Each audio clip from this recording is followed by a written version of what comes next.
What if I told you that we may be living inside one of the greatest giants in the universe? The Milky Way, once thought to be a quiet silver river across the night sky, is in truth a colossal being, unfolding its spiral arms across 100,000 light-years. So tell me, how large do you believe our cosmic home truly is? Share your thoughts in the comments. And now, we step into the gateway, question guiding our journey. Are we living inside one of the giants of the universe? What if I told you that the question you are about to hear is not poetic exaggeration but a serious scientific possibility? Are we living inside one of the giants of the universe? When you look up and see the Milky Way as a faint river of light, it feels gentle, almost modest, like a quiet path across the night. Yet astronomers now believe that our galaxy is not some average town in the cosmos but closer to a great capital city, standing among the largest 5% of all galaxies that exist. How can something so enormous still feel so ordinary to us? To begin, imagine shrinking the entire Milky Way until our sun is a single grain of dust. At that scale, the galaxy becomes a vast, spinning disk, a glowing city of stars 100,000 light-years across, with hundreds of billions of suns embedded in its arms. Carl Sagan once said that astronomy is a humbling and character-building experience, and nowhere is that more true than when we confront the true size of our home. We live not in a small corner shop of the universe, but in a sprawling cosmic metropolis. Most galaxies are not like this. When astronomers map the sky, the majority of the galaxies they find are small, fragile things, dwarf galaxies with only a few million or a few billion stars. They are like scattered villages and lonely outposts compared to the great spirals and ellipticals. By mass, and by the number of stars, the Milky Way sits comfortably above 95% of them. If galaxies were countries, ours would be a major power, not a minor island nation. And yet, to the human eye, it is just a pale band in the dark. That contrast is one of the most beautiful ironies in modern cosmology. We live inside a genuine giant and almost never feel it. Our ordinary days play out on a rocky world drifting around a rather average star, in a quiet spiral arm called the Orion Spur. Nothing about our daily life tells us that we are citizens of a galactic giant. Only the numbers reveal that truth, and even then the mind struggles to keep up. Physicist Brian Cox likes to say that our galaxy alone contains more stars than there are grains of sand on all the beaches of Earth. The Milky Way is not just big. It is overwhelmingly, frighteningly big. And still, it is not the biggest. That may be the most important nuance. There are galaxies like IC 1101, monsters millions of light-years across, with tens of trillions of stars. Next to those leviathans, the Milky Way is not the ultimate giant, yet it remains firmly in the upper tier. If the cosmos were a forest, IC 1101 would be the rare redwoods, towering above everything, while our Milky Way would be one of the great old oaks, not the tallest, but ancient, strong, and vastly bigger than the countless saplings around it. Why does this matter? Because the scale of our galaxy shapes everything about our story. A large galaxy has deep gravitational wells of dark matter, massive reservoirs of gas, and long arms where stars can be born generation after generation, over billions of years. Supernova explosions seed those arms with heavy elements, forging the carbon in your cells and the iron in your blood. Stephen Hawking once reminded us that we are just an advanced breed of monkeys, on a minor planet of a very average star. Yet we can understand the universe. The hidden twist is that our not-so-average galaxy gave us the long, stable stage on which that understanding could evolve. Think for a moment about those smaller dwarf galaxies. In many, a single burst of star formation can exhaust the available gas, leaving them dark and quiet for the rest of cosmic time. Others orbit close to giant neighbors and are torn apart by gravity, their stars scattered like sparks from a fire.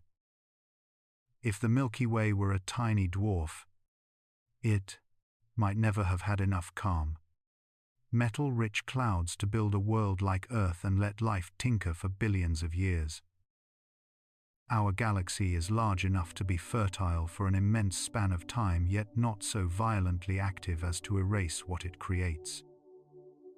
There is also a psychological lesson hidden in this scale.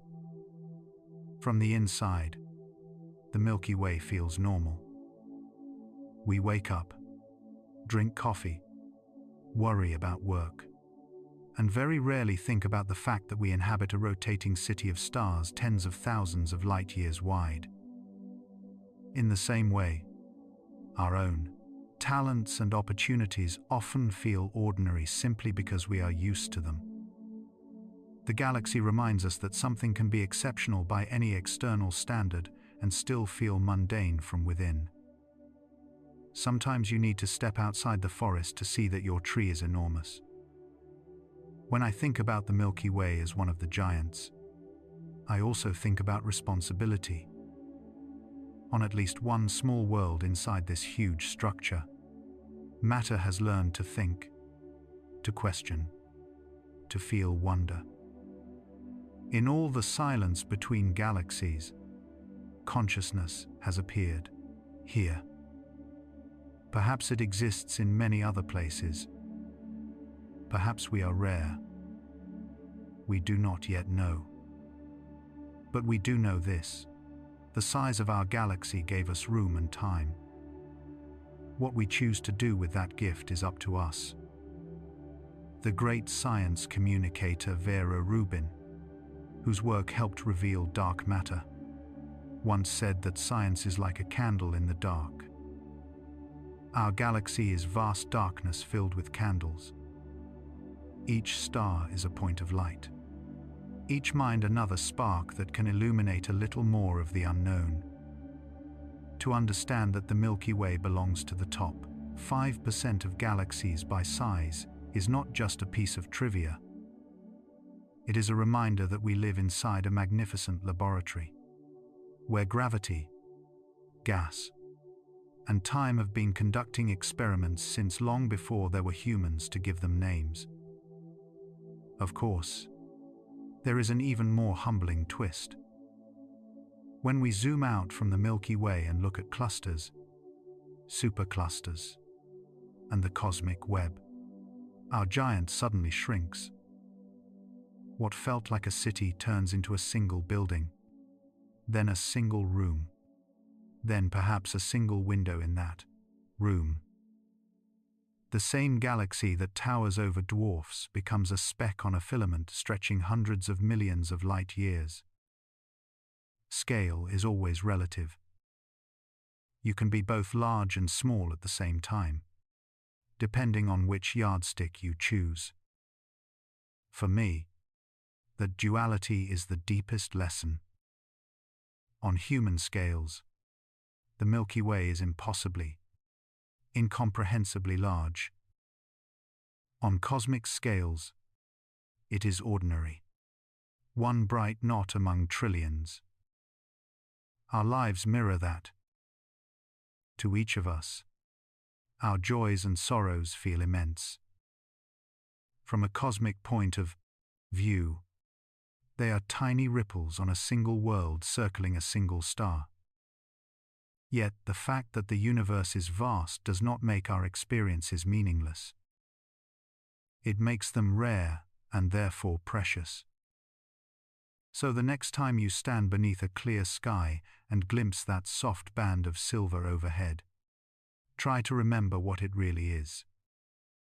Not just a decoration, not just a backdrop for human stories, but the luminous spine of a galactic giant wrapping around you. Ask yourself again the question we started with. Are we living inside one of the giants of the universe? And if so, what does that make us? Perhaps it makes us very small. Perhaps it also makes us guardians of something extraordinarily large. In the end, I think of the Milky Way as a teacher. It teaches humility by dwarfing us, and dignity by hosting us. It teaches that you can be exceptional without ever feeling that way from the inside. It teaches that time and patience can turn hydrogen into consciousness. And it whispers a quiet challenge into every curious mind. If your home is this vast, how vast can your understanding become? That is the promise behind the simple phrase Milky Way size. It is not just about numbers on a graph. It is about learning to see our galaxy and ourselves with clearer, wider, more grateful eyes. Why does our home galaxy look like a cosmic giant when we stand inside it, yet shrink into almost nothing when we zoom out? We call the Milky Way enormous for good reason. 100,000 light-years across, hundreds of billions of stars, great rivers of gas and dust curling in slow motion around a dark, invisible heart. On human scales, it is overwhelming. Carl Sagan once said that astronomy is a humbling and character-building experience. And nowhere is that truer than when you realize that every sunrise, every memory, every whisper of your life unfolds on a tiny world tucked into one quiet spiral arm of this galactic city. But then we take one mental step backward, and the illusion changes. Imagine floating above the Milky Way, seeing it not as a band of light across the sky, but as a glowing disk hung in the dark. Next to it appears Andromeda, larger and even richer in stars. Then a smaller companion joins, the Triangulum galaxy. Around these three swirl dozens of tiny dwarf galaxies like fireflies around two great lanterns. Together they form what astronomers call the local group, a small family of roughly 50 galaxies drifting through space. On this scale, the Milky Way is no longer the universe. It is only one of a few siblings. Impressive, but not unique. Brian Cox once remarked that our galaxy is just one island of stars in a vast cosmic ocean.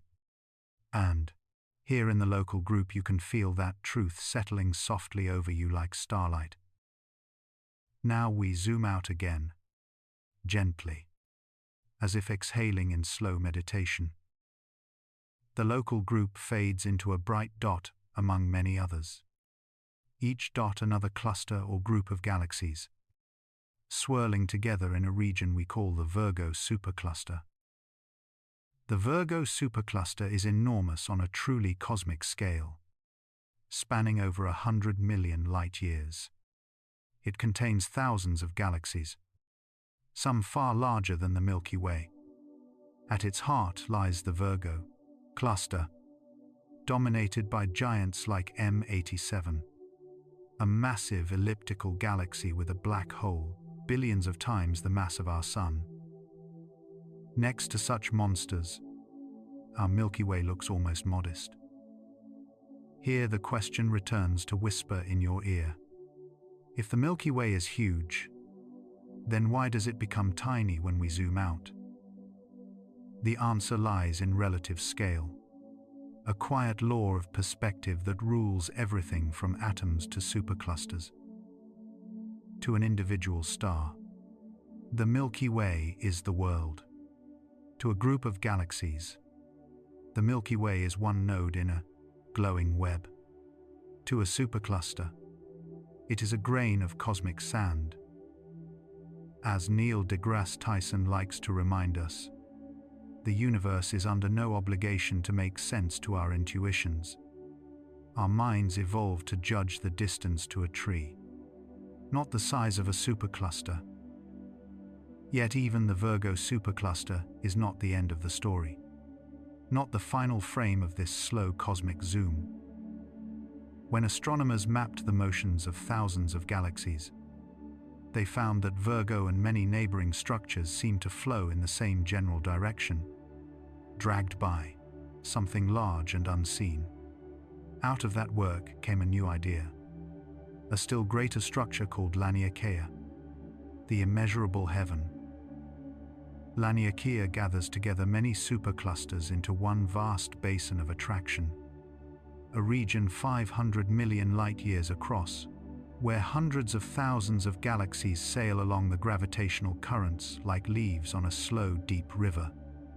Our Milky Way, once the whole universe in our imagination, is now a single point on a single filament in this titanic flow. At this scale, the question changes color. It is no longer just how big is the Milky Way, but how do we live with the fact that even our galaxy is small? Notice what the mind does here. At first it rebels. 100,000 light-years feels like a number we can barely hold. So we cling to it as a kind of anchor. But then Virgo stretches that anchor until it looks thin, and Laniakea pulls again until the Milky Way feels like dust. This is the power of relative scale. It teaches humility, but also unlocks wonder. In meditation, you sometimes observe your own thoughts from a distance, watching them drift by like clouds rather than storms. The cosmos invites us to do the same with ourselves, to step back from our tiny daily struggles and see them against the backdrop of galaxies and superclusters. When you do that, your problems do not vanish, but they soften. They become moments in a larger story rather than the whole story itself. And yet, for all this vastness, the Milky Way still matters in a quiet, profound way. It is one of the giants in this part of the universe, larger than 95% of all galaxies we know. It has been patient and relatively calm for billions of years, calm enough to let heavy elements build up in its stars, planets condense around them, and life emerge on at least one small world of rock and water. So the paradox deepens. The Milky Way is both huge and tiny, grand and insignificant, a galactic giant on one scale and a speck of dust on another. As physicist Freeman Dyson once mused, the universe, in some sense, knew we were coming, because its laws allowed beings like us to arise and wonder at it. Our galaxy is one of the stages where that wondering can happen. When you listen to these numbers in the dark, perhaps lying down, eyes gently closed, you may feel a strange mixture of smallness and safety. You are tiny compared to the Milky Way, and the Milky Way is tiny compared to Laniakea. But you are also held inside layers of structure, like nested matryoshka dolls of space and time. Earth, then solar system, then Milky Way, then local group, then Virgo, then Laniakea, each a larger shell around the little flame of your awareness. If this slow drift through the cosmic scale brings you a sense of calm, of perspective, of quiet awe, let it continue. Let my voice be a small spacecraft, carrying you from one layer of the universe to the next. And if you would like more journeys like this, more nights where science turns into a soft lullaby, you can gently tap like or subscribe or leave a comment sharing how this vastness makes you feel. It helps this little channel stay afloat in the ocean of content, just as our Milky Way floats in the ocean of galaxies. Perhaps the real lesson of relative scale is not that we are insignificant, but that everything finds its meaning only in context. A single star alone in the void would be beautiful, but a galaxy of stars spinning together is something more. In the same way, your life gains depth when you see it as one thread woven into a far larger tapestry. You are not the center of the cosmos, but you are a conscious part of it, able to look back at the Milky Way and ask why it seems to shrink as we zoom out. The answer, in the end, is gentle. The galaxy does not truly grow or shrink. Our perspective does. The more of the universe we include in the frame, the smaller each piece must appear. Yet without those pieces, the whole would not exist. So the next time you see that soft band of light across the sky, remember this double truth. On one level, you are looking at a giant, a vast spiral of stars that ranks among the great cities of the universe. On another level, you are looking at a dust mote in Laniakea, itself a pattern in a still greater cosmic web. Hold both images gently in your mind. Breathe with them. Let them rock you like a slow tide of starlight. This is the cosmic scale, and you are floating in it. Where exactly do we live in the cosmic map? And does that hidden address make us smaller than we ever imagined? Our ordinary lives unfold on a thin film of atmosphere wrapped around a small blue world. Yet that world is only one stop in a long chain of locations that stretches out into the dark. Astronomers sometimes call it our cosmic address. Earth, the solar system, the Orion Arm, the Milky Way, the Local Group, the Virgo Cluster, the Laniakea Supercluster. Each line is like another line in a mailing label written not in ink but in stars. For most of history we thought the address ended with Earth, maybe with the Sun. Only recently did we discover that our true home is embedded in a far greater continent of galaxies, a drifting island in a cosmic ocean whose shores we can barely trace. The Hawaiian word Laniakea means immeasurable, heaven, and that name is not poetic exaggeration. This supercluster spans hundreds of millions of light years, weaving together more than 100,000 galaxies into a single gravitational story. Imagine floating high above all of this with time slowed to a calm breath, watching the galaxies as glowing embers scattered across black velvet. You would see something subtle yet profound. The galaxies are not simply sitting still or drifting in random directions. They are flowing, like leaves carried by invisible currents, all slowly, streaming toward a region we call the Great Attractor. Our Milky Way is one of those leaves, pulled along by gravity we cannot see directly, guided by a landscape of mass, drawn in dark matter and hot gas. When the team led by Brent Tully mapped these motions, they were not just counting galaxies. They were tracing the riverbed beneath the surface of space. By following the flow lines of thousands of galaxies, they discovered that our local group belongs to a larger basin of attraction, an enormous valley in the gravitational landscape. Everything inside that valley tends to fall together over billions of years. And that valley is what we now call Laniakea. In other words, our true address is not defined only by where we are, but by where we are all heading together. Carl Sagan once reminded us that we live on a small world lost in a great cosmic dark. Yet he also said that understanding this does not diminish us. It enlarges our sense of belonging. Here in Laniakea, that feeling becomes almost physical, as if our galaxy were a single cell in a vast organism of light. Stephen Hawking spoke of the human mind as the universe becoming aware of itself, and from within this supercluster.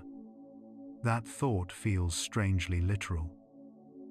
Tiny brains built from stardust are now mapping the currents that carry entire galaxies along, like fish learning to read the tides of an unseen sea. Think about the Milky Way in this picture. It already holds hundreds of billions of stars, its disk stretching 100,000 light-years from side to side. Within that disk, the Sun is only one modest star, orbiting the center like a firefly circling in a cathedral of darkness. Earth is a speck around that star, and you are a momentary flicker on that speck. Now take all of that and place it inside Laniakea, where the Milky Way itself becomes merely one glowing thread in a tapestry woven from thousands upon thousands of galaxies. Does this make us insignificant? Or does it invite a different kind of importance? Size alone never decided meaning. A single neuron is tiny compared to the human body. Yet without it there is no thought. In the same way, our little corner of Laniakea may be small in scale, but it is here that the supercluster has grown eyes and begun to look back at itself. Your heartbeat, your quiet curiosity listening to these words, are part of the way this immense structure becomes conscious of its own form. To picture Laniakea, imagine drawing a map not with roads but with velocities. Each galaxy is an arrow. The direction of the arrow shows which way it is moving relative to the cosmic expansion.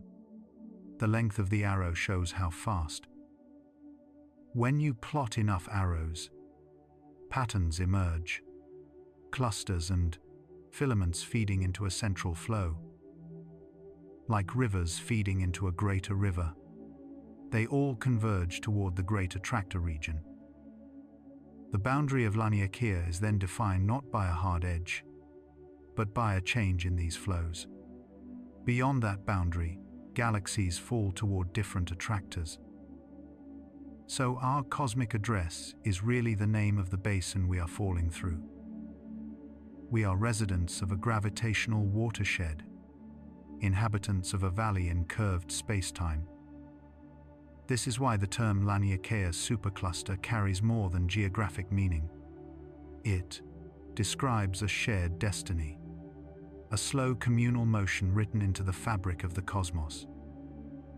From the ground, under a clear night sky, none of this is obvious. We see a few thousand stars at most, the blurred lane of the Milky Way, perhaps a faint smudge where Andromeda sits. Yet hidden behind that gentle view are the calculations of redshifts, the careful measurements of distances, the patient work of mapping three-dimensional positions for galaxies we will never visit. It took generations of observers to extend our awareness from a single galaxy to a universe filled with clusters, and now to a landscape of superclusters stitched together into a cosmic web. One astronomer joked that if you drew the universe on a napkin, you would sketch filaments and nodes of light, and in one small loop of that scribble you would write a label. Here be Laniakea. Inside that loop, on one tiny filament, sits the Virgo cluster, and on its outskirts the local group. Within the local group, our Milky Way and Andromeda dance a slow approach that will take billions of years to resolve. All of this hierarchy is nested, like Russian dolls of increasing emptiness. There is a quiet irony in the fact that the larger the scale we consider, the more dominant the voids become. Laniakea is mostly emptiness, thinly dusted with galaxies, separated by distances so great that light itself takes hundreds of millions of years to cross between some of them. And yet, in that nearly empty space, gravity still whispers, guiding everything into its slow choreography. The galaxies drift like lanterns on a black river, and we drift with them. When you hear the phrase Laniakea supercluster, you might imagine something rigid and architectural. In truth, it is more like a weather system than a building, a pattern in motion, changing over unimaginable spans of time. In a few tens of billions of years, dark energy will have pushed many neighboring structures so far away that their light will never reach us. Future astronomers, if any remain, may see only a single swollen galaxy formed from the merger of the local group, floating alone in a darkening sky.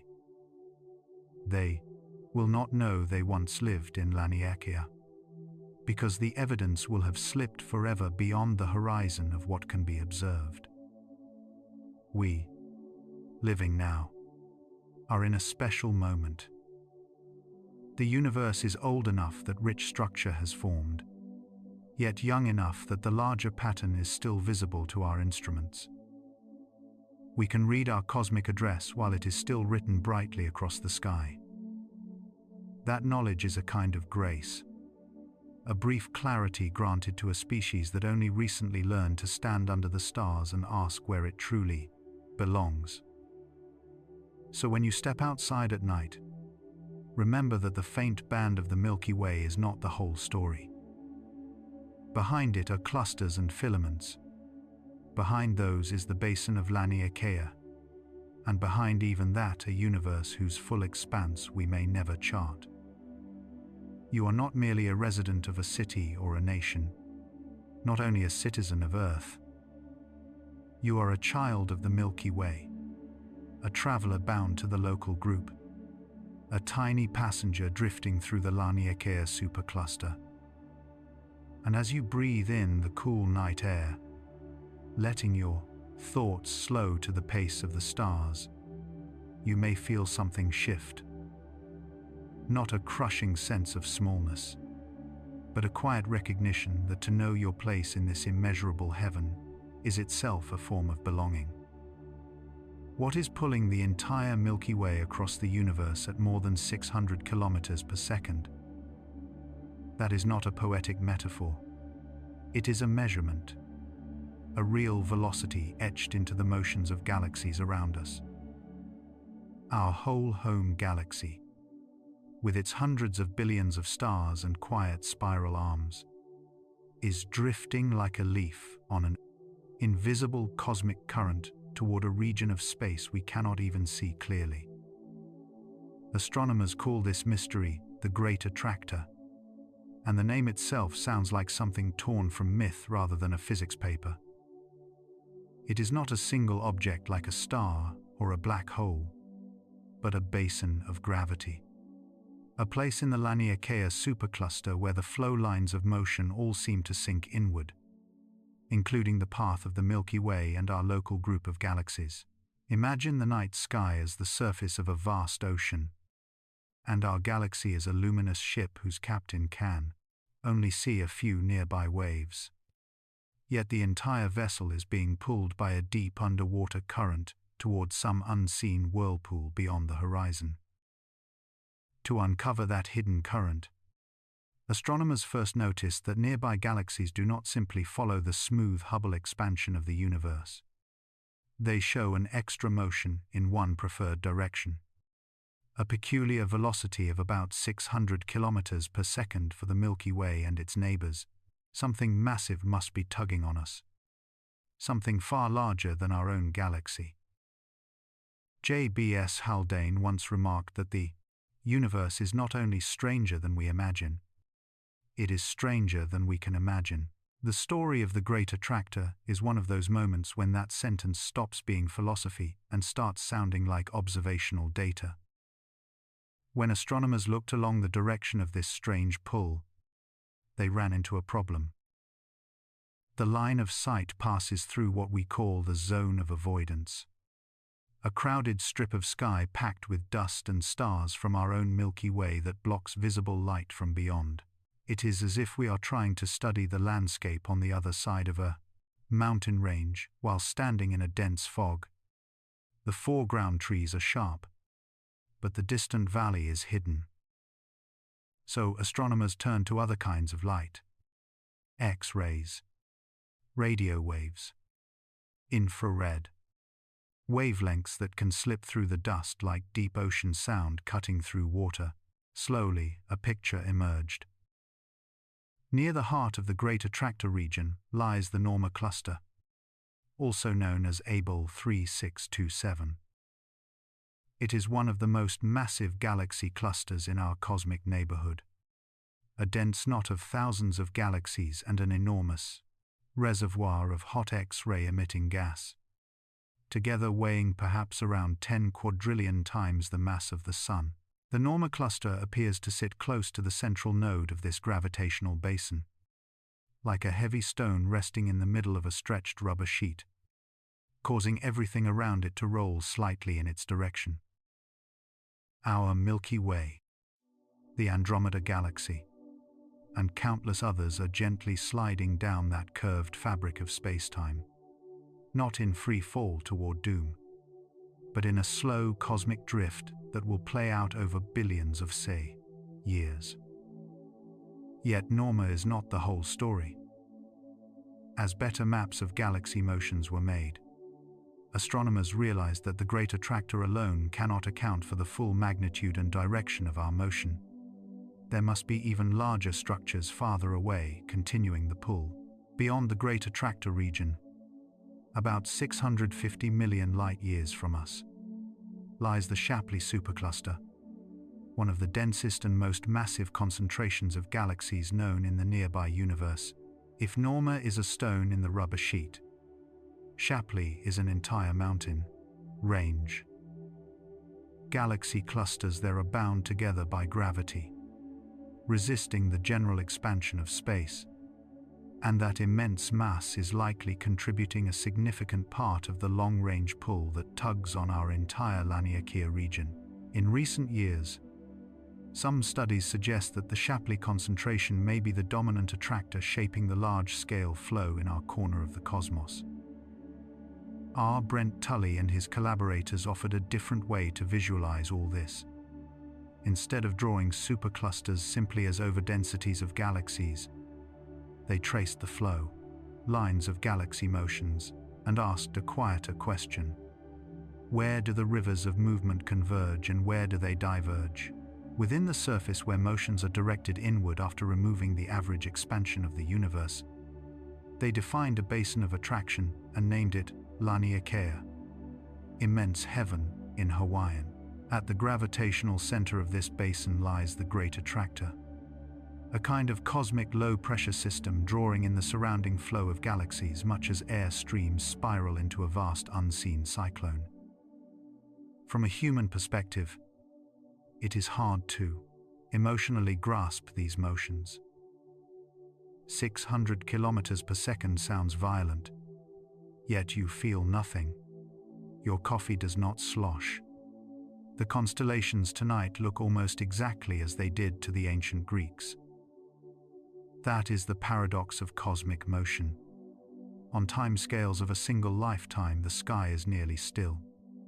But on timescales of hundreds of millions of years, our entire starfield is sliding quietly across the cosmic landscape toward a destination we will never reach.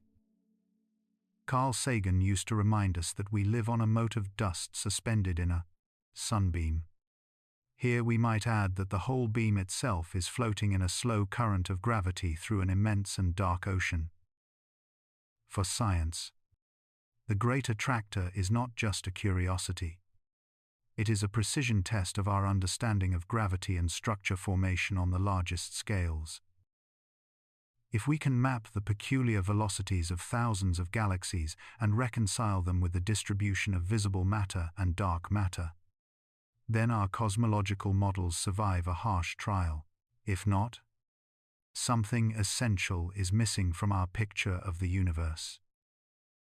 Some Researchers have even pointed to these bulk flows as hints that perhaps gravity or the large-scale distribution of dark energy might be more complex than the simplest models suggest, though the evidence remains under active debate. In that sense, the Great Attractor is both an object of study and a question mark written across hundreds of millions of light-years. For philosophy, the idea that our entire galaxy is being dragged along by distant structures we cannot see is quietly profound.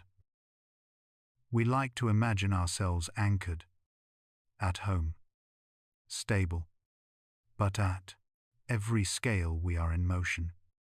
Earth around the Sun around the Milky Way in free fall toward a shifting focus of mass embedded in a supercluster that itself is drifting toward even larger concentrations. Sir Arthur Eddington once wrote that the universe is not only stranger than we imagine, it is stranger than we can imagine. The Great Attractor is a gentle reminder that our intuitions were forged on the scale of hills and rivers, not on the scale of basins of galaxies and flows across 500 million light-years. Yet there is something soothing in this realization. In a universe where everything is in motion, our small lives unfold in a kind of sheltered eddy inside one arm of a great spiral, rocked by tides so vast they feel like stillness. You can imagine the Milky Way as a luminous lantern drifting down an invisible river of spacetime, while within that lantern, tiny sparks called minds are beginning to notice the current and give it a name. Great Attractor.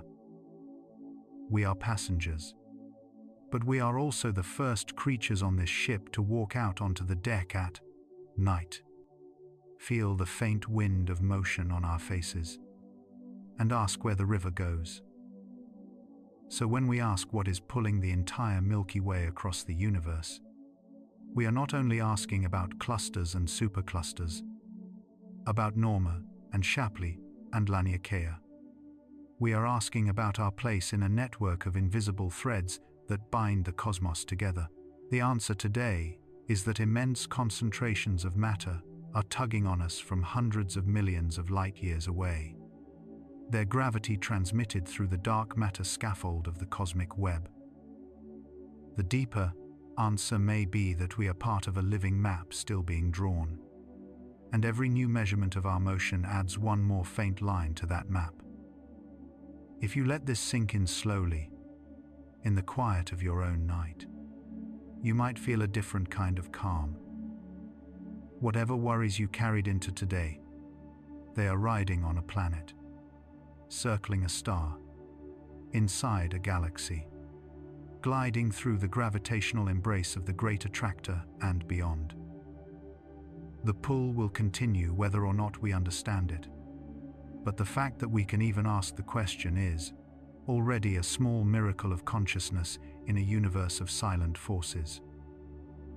Are we surrounded by invisible megastructures beyond our imagination? On the largest scales, the universe does not behave like a quiet, empty fog. It behaves like an architect, drawing lines and walls across a canvas of darkness. With our eyes alone, we see only scattered stars, a few bright galaxies, a sky that feels mostly empty. But when astronomers map the cosmos in 3 dimensions, a different picture appears, one that is almost unsettling. We begin to see structures so vast that the word gigantic loses its meaning. Here is the puzzle that haunts modern cosmology, and it is the heart of our question tonight. How can there be great walls of galaxies stretching over billions of light-years in a universe that is only about 13.8 billion years old? How did gravity have the time to gather matter into structures this enormous, when the cosmic clock has barely started ticking on human scales? When the first of these behemoths was discovered, the CFA2 Great Wall, it was as if someone had pulled back a curtain on the universe. Astronomers were charting the positions of galaxies in a vast redshift survey, expecting to see a mostly random mist with small clumps here and there. Instead, they saw a ridge, a long, thin concentration of galaxies stretching almost 500 million light-years. Imagine flying in a ship that can cross the Milky Way in a straight line, and then realizing that this great wall would still dwarf your entire journey. It was not a single solid object, like a literal wall, but a chain of clusters and filaments, islands of matter, gathered along an invisible skeleton of dark matter. For the first time, we understood that our cosmic neighborhood sits on the side of a vast continental shelf of galaxies. Years later, the Sloan Digital Sky Survey deepened the shock. With an ocean of new data, astronomers uncovered the Sloan Great Wall, a structure stretching roughly 1.37 billion light-years from end to end. If the Milky Way were a single grain of sand, the Sloan Great Wall would be a line of sand longer than many football fields laid head to tail under a midnight sky. It is hard to hold that in the mind, because the imagination was not trained by evolution to think on such scales. As one cosmologist remarked in spirit, the universe keeps inventing ways to be larger than our language. Yet even that was not the end of the story. In a later analysis of gamma-ray bursts, those brief but brilliant flashes that mark the deaths of massive stars across the cosmos, another pattern emerged. The events did not sprinkle evenly across the sky at certain distances. Instead, they clumped, hinting at something almost unbelievable. This pattern was given a name worthy of its scale: the Hercules Corona Borealis Great Wall. Estimates place its length at close to 10 billion light-years. 10 billion, in a universe that has only had 13.8 billion years to grow.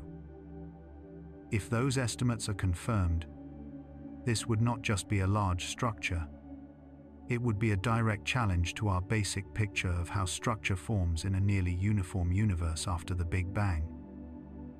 According to the standard cosmological model, the one we call lambda cold, dark matter, the early universe was astonishingly smooth.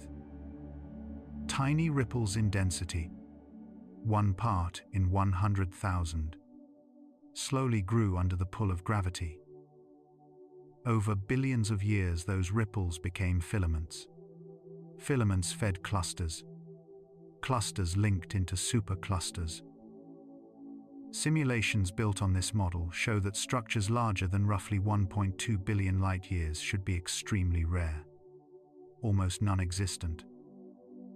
Yet here we are speaking of walls many times larger than that limit. So what is really going on? Are these giant walls telling us that our model of the universe is incomplete? Or are we misunderstanding the statistics?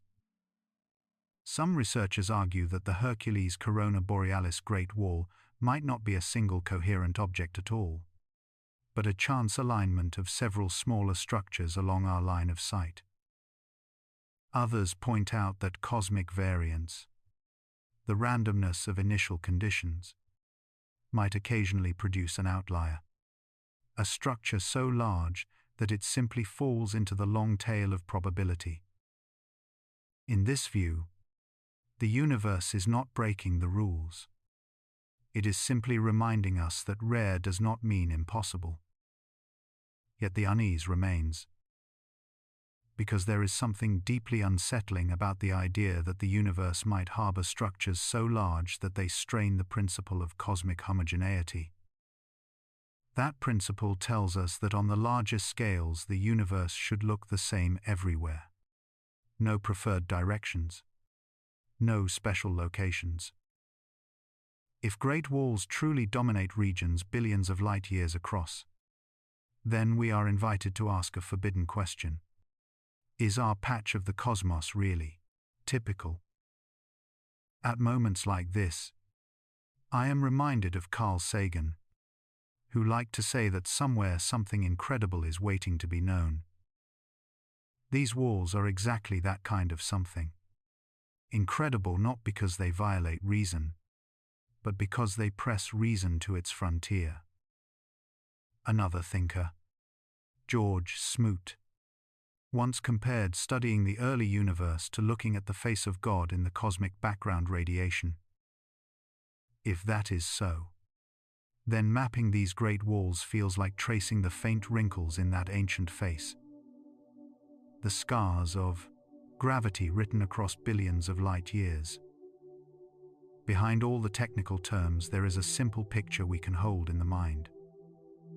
Imagine the universe as a vast night ocean, where most of the water is utterly black and still. Floating in that ocean are thin chains of islands. Each island a cluster of galaxies, each shore lit by the fire of trillions of suns. The CFA2 Great Wall is one such chain, the Sloan Great Wall another, the Hercules Corona Borealis Great Wall perhaps the longest archipelago of all. We sail in one small ship, our Milky Way, moored to one modest island on the edge of this unseen geography. From a human perspective, these scales are almost cruel. No spacecraft we can imagine will ever cross from one end of a great wall to the other. Even light, the fastest messenger allowed by the laws of physics, would require billions of years to trace their lengths. Yet our minds, sitting in fragile bodies on a small planet, can reach out in thought and wrap around these structures in a single silent moment. That contrast is part of the strange peace that cosmology can offer. When we speak of these walls, we are not only challenging equations, we are challenging the scale of our own importance. If the universe can weave patterns tens of billions of light years across, what does that say about our quarrels, our borders, our brief lives? To study cosmic walls is to practice a kind of meditation, a slow breathing with the universe itself. Each data point is like a heartbeat, each filament another thought rising and falling in the mind of the cosmos. Still, science does not stop at awe. Astronomers continue to refine the distances, recheck the catalogues of gamma-ray bursts, run ever more detailed simulations on supercomputers. If the current model bends, they will see how far it can bend before it breaks, and only then reach for a new theory. Perhaps dark matter behaves just a little differently than we think. Perhaps the early universe carried slightly stronger ripples. Perhaps the cosmic web grows more quickly in certain conditions we have not yet understood. Whatever the answer, the walls themselves are real. The galaxies within them shine, and their light still travels toward us across the dark. So when we whisper the phrase, Great Wall today, we are no longer speaking of human stones or empires. We are speaking of arrangements of galaxies so grand that they erase any notion of human scale. Yet they also offer a quiet gift. They remind us that we are residents of a universe that is structured, textured, filled with patterns far beyond what our ancestors ever imagined when they first looked up and named the constellations. We live on the side of one of these patterns, wrapped in an ordinary spiral galaxy that sails along a filament in the dark matter web. Are we surrounded by invisible megastructures beyond our imagination? Yes and no. They are beyond our everyday imagination, but not beyond the imagination we can grow if we let the universe teach us to think in billions of years and billions of light years. And as we drift together through this vastness, our small voices mapping cosmic walls with light and patience, we become, for a moment, exactly what Carl Sagan described: a way for the cosmos to know itself. Why do some galaxies become monsters like IC 1101 while others stay tiny, out there in the dark sea of space? Most galaxies are small ripples on the cosmic ocean, but a few grow into towering storms of stars. Ancient giants like IC 1101, a 2261 BCG, M87, so vast that even our Milky Way would drift inside them like a grain of dust in a cathedral of light. What secret rules of gravity and time decide which galaxy remains a faint whisper and which becomes a roar that echoes across hundreds of millions of light years? IC 1101 is one of those roars. At the heart of the Abell 2029 cluster, it stretches millions of light years from end to end, holding perhaps 100 trillion stars in its quiet glow. Imagine a disk of light, so enormous that if you replaced the Milky Way with IC 1101, its outskirts would swallow our nearest neighbors. Andromeda, the small galaxies around us. Entire regions of what we now call our local universe would simply become inner suburbs of this single galaxy. Yet, from a distance, IC 1101 is not violent. It is serene, a pale golden cloud sitting at the bottom of a deep gravitational well. It has grown old on a steady diet of other galaxies, merging and merging again until its original shape is forgotten. A 2261 BCG is another of these giants, a brightest cluster galaxy in a distant swarm of matter. Its stars float in a huge diffuse sphere, its core strangely puffed out, as if past collisions have stirred it like a slow cosmic storm. Astronomers look at a 2261 BCG and see history written in the orbits of its stars, each merger a chapter, each plume of light a memory of a smaller galaxy torn apart and absorbed. Then there is M87, close enough for us to see in some detail. It anchors the Virgo cluster, a huge elliptical body with a supermassive black hole at its center, billions of times the mass of our Sun.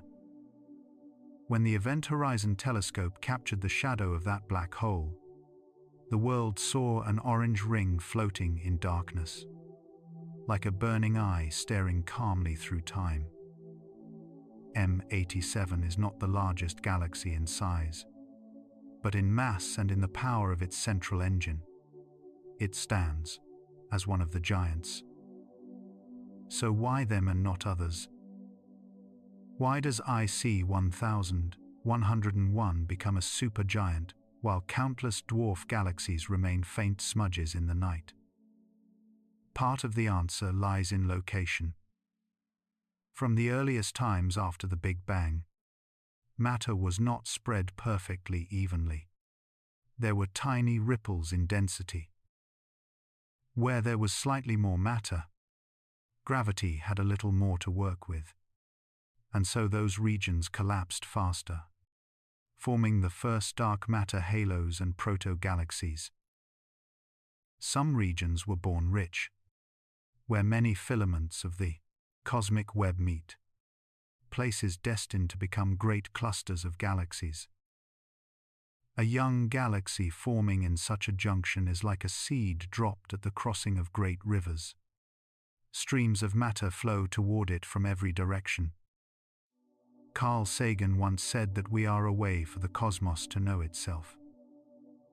In the same spirit, these giant galaxies are a way for gravity to express its full long-term ambition. IC 1101 and A 2261 BCG sit at the centers of massive clusters, surrounded by hundreds or thousands of smaller galaxies. Over billions of years, orbits decay, paths cross, and the giants slowly cannibalize their companions. Each merger flings some stars into enormous halos, mixes others deep into the core, and feeds the black holes at their centers. The process is slow, almost meditative on cosmic timescales. From our perspective, it is as if the universe spent eons sculpting a single luminous mountain out of many smaller stones. Most galaxies never get such an opportunity. They form in quieter regions of the cosmic web, where there is less matter to draw in. Dwarf galaxies drift along the filaments like tiny boats on a wide ocean, sometimes merging, often just passing by. Their dark matter halos are small, their gravitational pull weak. They simply do not have the reach to gather enough material to become giants.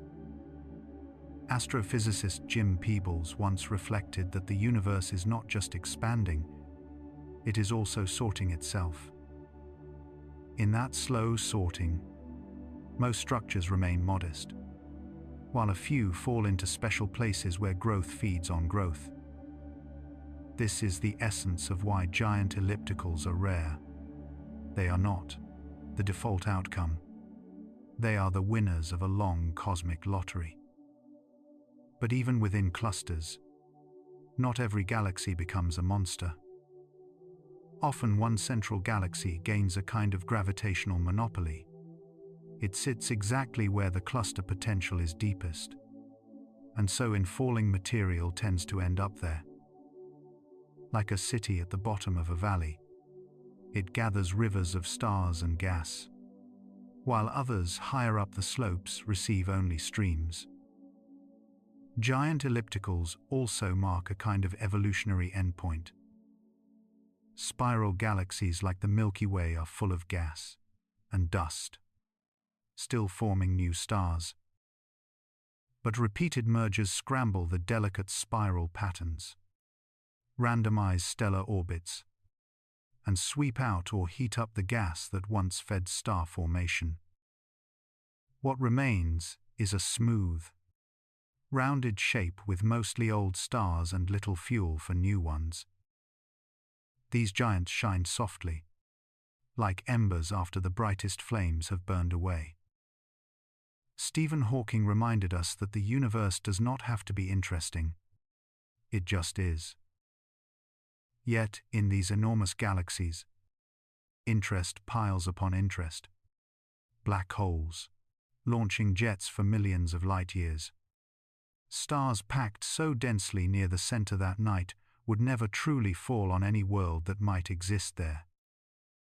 M87 shows us this drama clearly.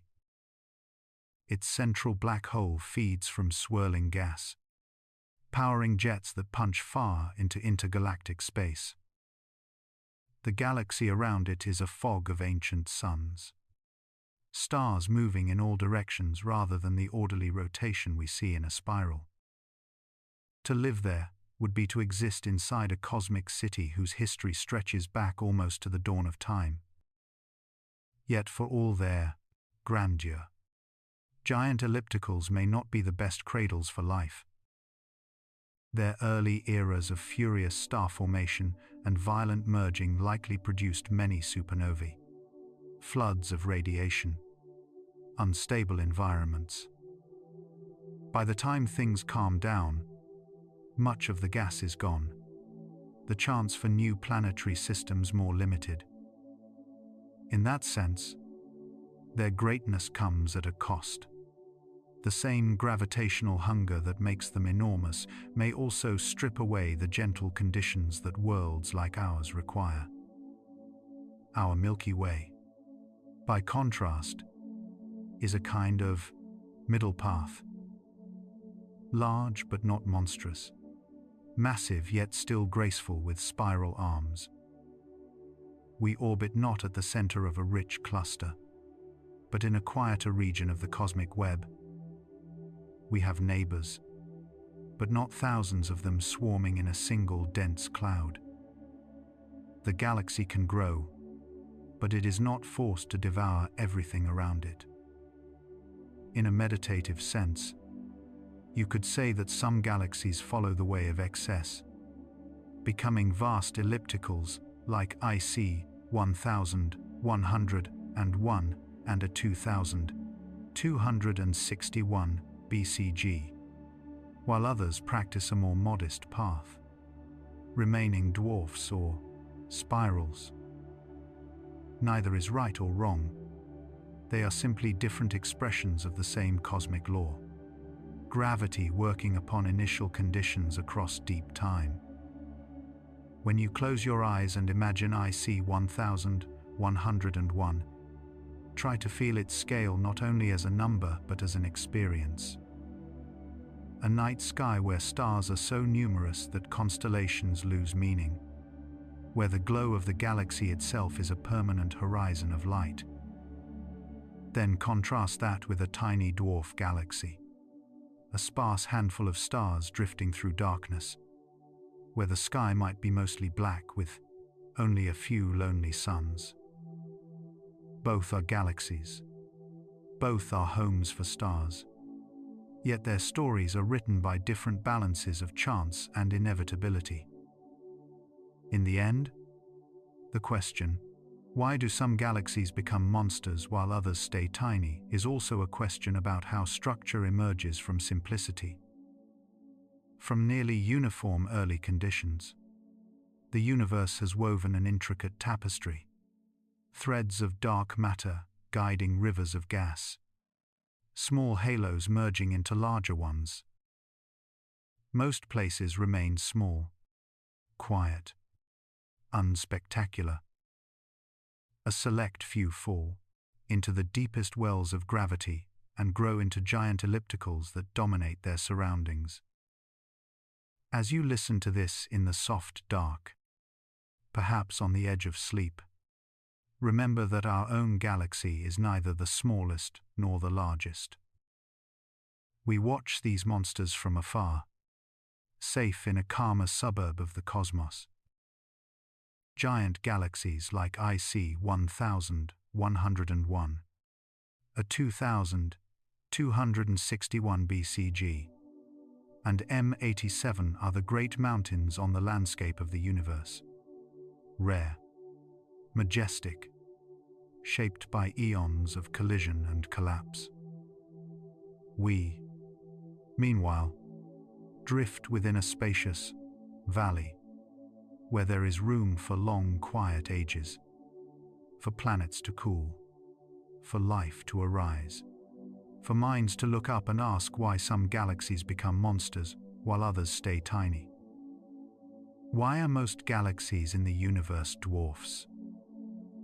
The question hangs in the dark like a lantern suspended over a silent sea of stars. A simple curiosity at first, yet if you lean into it, listen to it, follow it through the void, it opens a doorway into one of the quietest truths in cosmology. That the universe, in all its grandeur, is built not by giants, but by small, gentle structures, tiny galaxies scattered like ancient grains along filaments of dark matter.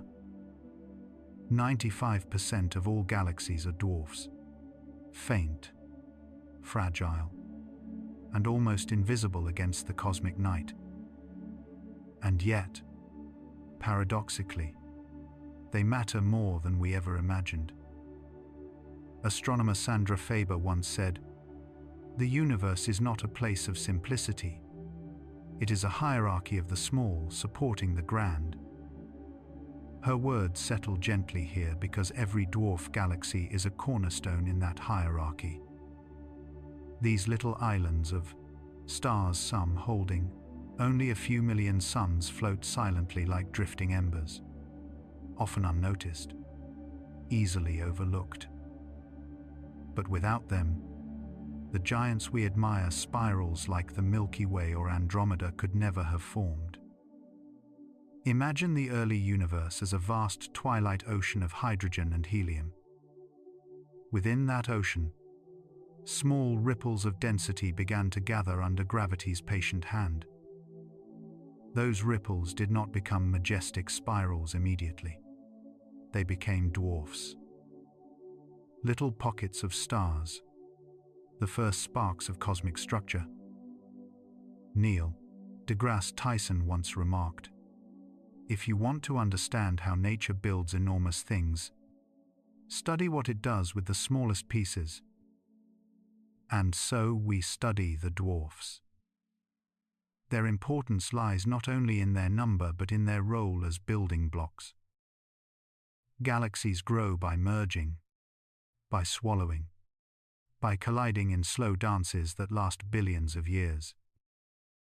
Every large spiral we know today carries within it the ghosts of dozens of dwarfs it consumed long ago. The Milky Way is no exception. In its outer halo, streams of ancient stars stretch like torn silk, the remains of devoured dwarf galaxies that wandered too close to our gravitational shore. And the story continues.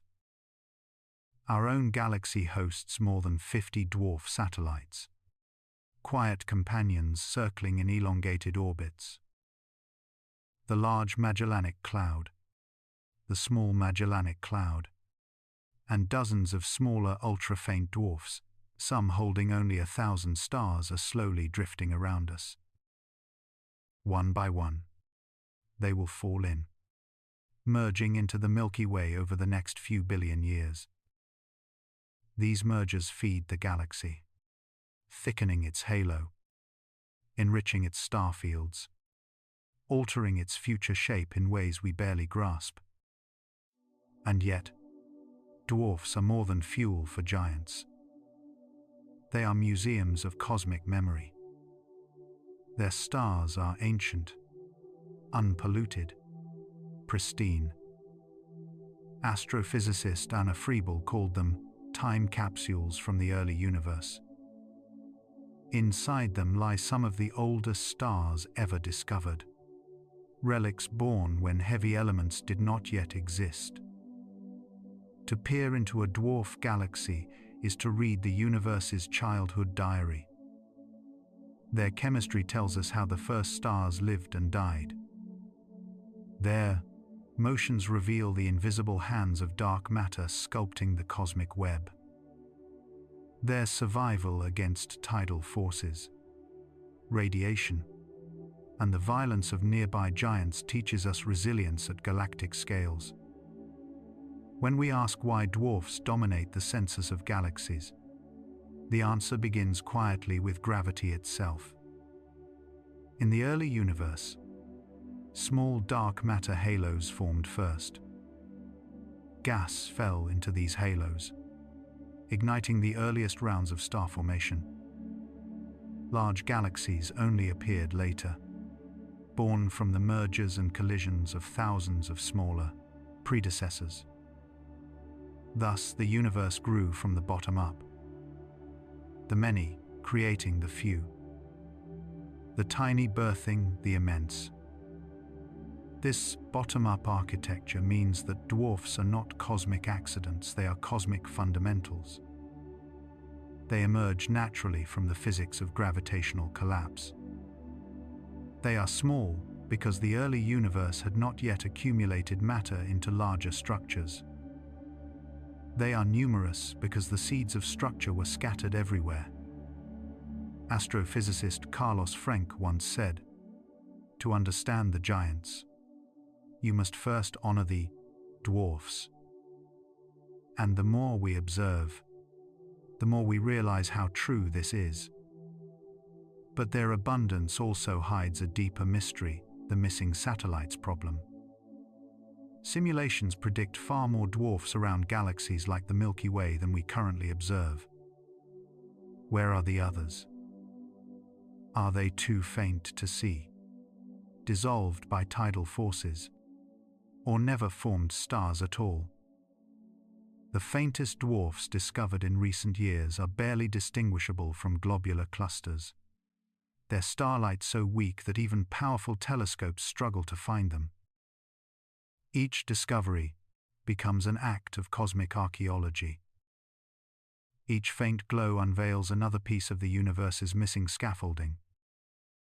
And yet, despite their fragility, dwarfs remain astonishingly loyal companions to their host galaxies.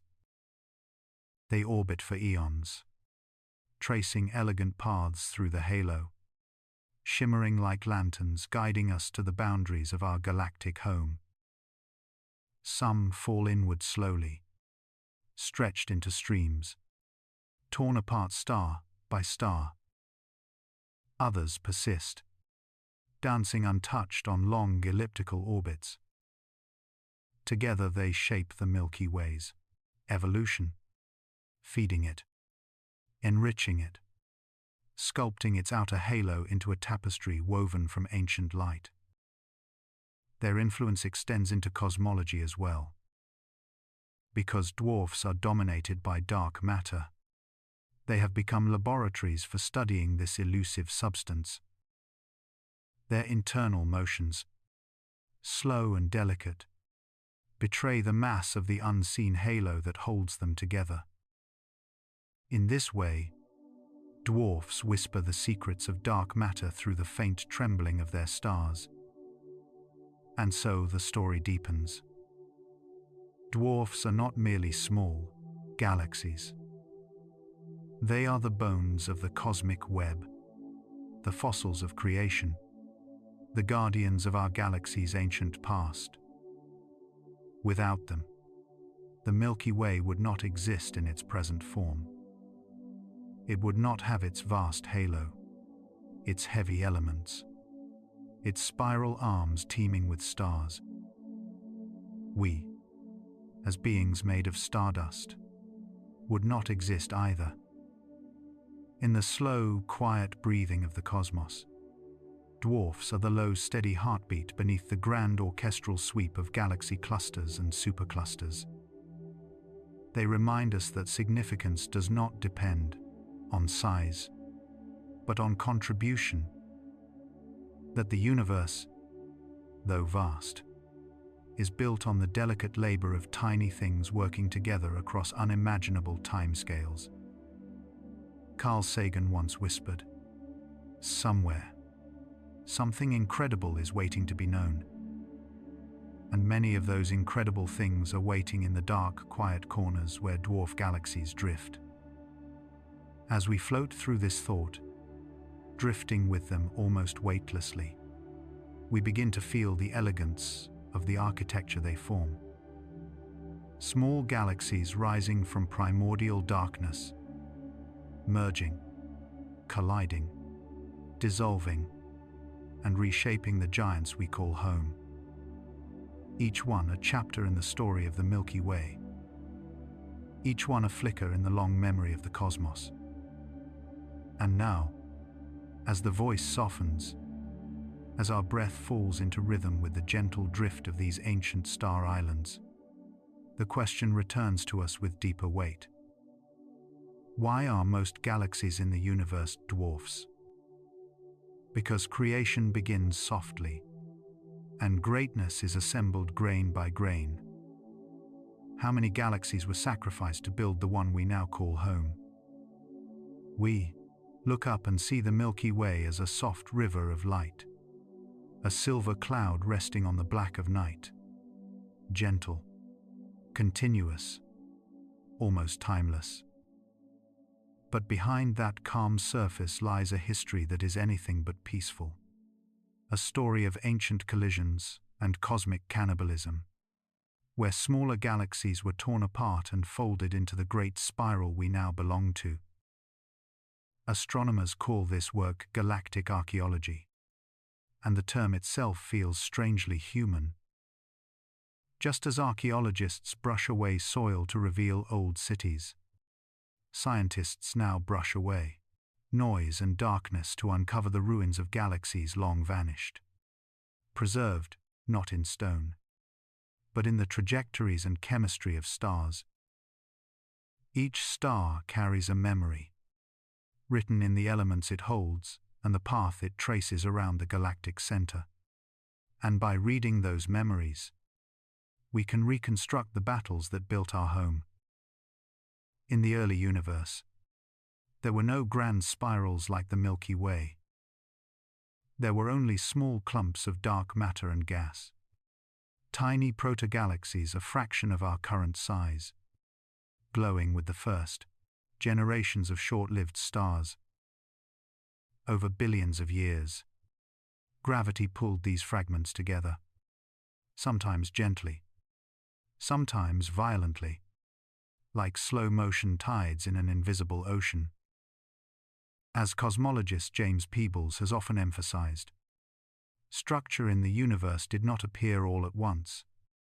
It grew from something small into something large. The Milky Way is a snapshot of that growth, a mature tree whose rings are written in light instead of wood. When astronomers map the motion of stars in our galaxy, they do not see a simple, smooth disk. They see streams, rivers of stars moving together as if they remember once belonging to another system.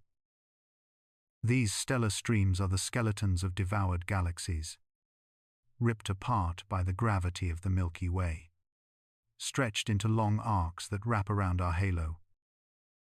One of the clearest examples is the Sagittarius dwarf spheroidal galaxy, a modest, fragile companion now being pulled to pieces by our own. It orbits through the halo, plunging through the galactic disk, leaving behind loops of stars like strands of light caught in a whirlpool. Piece by piece, orbit by orbit, Sagittarius is dissolving into us, its stars no longer clearly separate, becoming citizens of the Milky Way against their will. Astrophysicist Rosemary Wise once remarked that our galaxy is a mosaic, not a single painting. You can see that truth in the chemistry of the stars. Some have high levels of heavy elements, forged in many generations of supernovae. Others are almost pristine, like ancient fossils from a more primitive cosmos.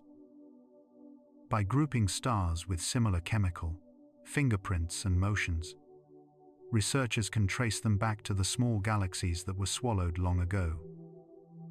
In this way, we have started to count the ghosts in our sky. How many galaxies built the Milky Way? The answer is not a tidy number, but we know it is at least dozens. Perhaps hundreds of smaller systems merged over 13 billion years. Some collisions were major events, where two large spirals tangled their arms and shook their stars into new orbits. Others were minor, dwarf galaxies falling in like meteors into an meteor's ocean, adding only a faint splash of new stars and gas. As Sandra Faber and many others in galaxy formation theory have stressed, big galaxies are not born big, they grow by eating. Our Milky Way is a survivor of that slow, relentless feast. Imagine the sky during one of those ancient mergers, another galaxy approaching across the dark, its core a hazy pearl, its disk stretched by gravity into long luminous wings. Over millions of years, the two systems pass through each other again and again, like dancers moving in vast circles. Gas clouds collide, compress, and ignite new waves of star formation. Star clusters are flung into the halo, some ejected completely into intergalactic space, others captured and set into long elliptical paths around the remnant galaxy. If there were any worlds with eyes to see during those times, their skies would have been both terrifying and beautiful, filled with strange constellations that shifted over cosmic centuries. And yet, despite this violent past, we now drift in what seems like a peaceful age. Our night sky feels stable, the constellations familiar. The Milky Way, a calm band above sleeping cities and quiet mountains. The timescales are so immense that the scars of those collisions are invisible to the casual eye. But they are not invisible to our instruments, nor to the patient methods of modern astronomy. The Gaia spacecraft, mapping over 1 billion stars with exquisite precision, has revealed ripples and waves in the disk, like the lingering echoes of former impacts. Some of those waves almost certainly come from mergers with dwarf galaxies, like Sagittarius, still ongoing. Carl Sagan famously said that we are made of star stuff. In the context of galactic archaeology, we can go further and say we are made of merger stuff. The atoms in your body were forged in stars that may have belonged to other galaxies, long before they were folded into the Milky Way. When you breathe, when you close your eyes to sleep while listening to a story like this, you are carrying within you a chemical record of collisions you never saw. Some scientists describe this process with hard words like accretion and hierarchical assembly, language born from equations and simulations. Others choose more evocative terms like cosmic cannibalism, to remind us that growth in the universe often comes at a cost. Nothing large becomes large without unmaking something smaller. And in that sense, the Milky Way is both creator and destroyer, a gardener and a predator at once. It tears apart the systems that fall into its gravity, yet it also provides new orbits, new environments where stars and planets and eventually life can appear. If this seems unsettling, remember that the violence is stretched over timescales so long that even civilizations would not notice it directly. A single orbit of the Sun around the galactic center takes about 220 million years, almost the age of the dinosaurs since their beginning to their end. A major merger can unfold over several orbits, entire branches of life rising and falling on countless worlds while galaxies slowly entwine. From our human vantage point, it all becomes a soft blur, a background process like the drifting of continents or the weathering of mountains. Yet there is something strangely comforting in this perspective. The fact that our galaxy is a patchwork of many ancestors mirrors our own biology. Our DNA is itself a record of mergers and borrowings, viral insertions, ancient symbioses between cells. Life on Earth is not pure. It is layered, remembering earlier forms even as it moves forward. So too with the Milky Way, a composite being that remembers through the motions of its stars, through its halo, through faint streams that wrap around it like faded scars. Experts in galaxy formation often run immense numerical simulations, letting virtual universes evolve inside supercomputers. In those digital cosmoses, we see structures that look remarkably like our own galaxy forming from the bottom up. Tiny halos merge, then larger ones. Cold gas falls inward. Disks spin up. Satellites rain down and are shredded. By comparing these synthetic Milky Ways with the real one, astronomers like Volker Springel and many colleagues test whether our understanding of gravity and dark matter is correct. The broad strokes match, enough that we can say with confidence that our galaxy truly is the child of many smaller parents. As you listen now, perhaps with eyes half closed, breathing slow, you might imagine yourself not as a tiny separate being, but as a thought arising inside this ancient composite mind we call the Milky Way. You are built from atoms forged in multiple star systems, from galaxies that no longer exist as they once did. Their individuality was sacrificed, but their substance lives on in new patterns, in new stories, in you. So when we ask how the Milky Way was built from ancient collisions and cosmic cannibalism, we are not just asking about distant dynamics and invisible halos. We are asking how a restless universe took chaos and turned it into structure.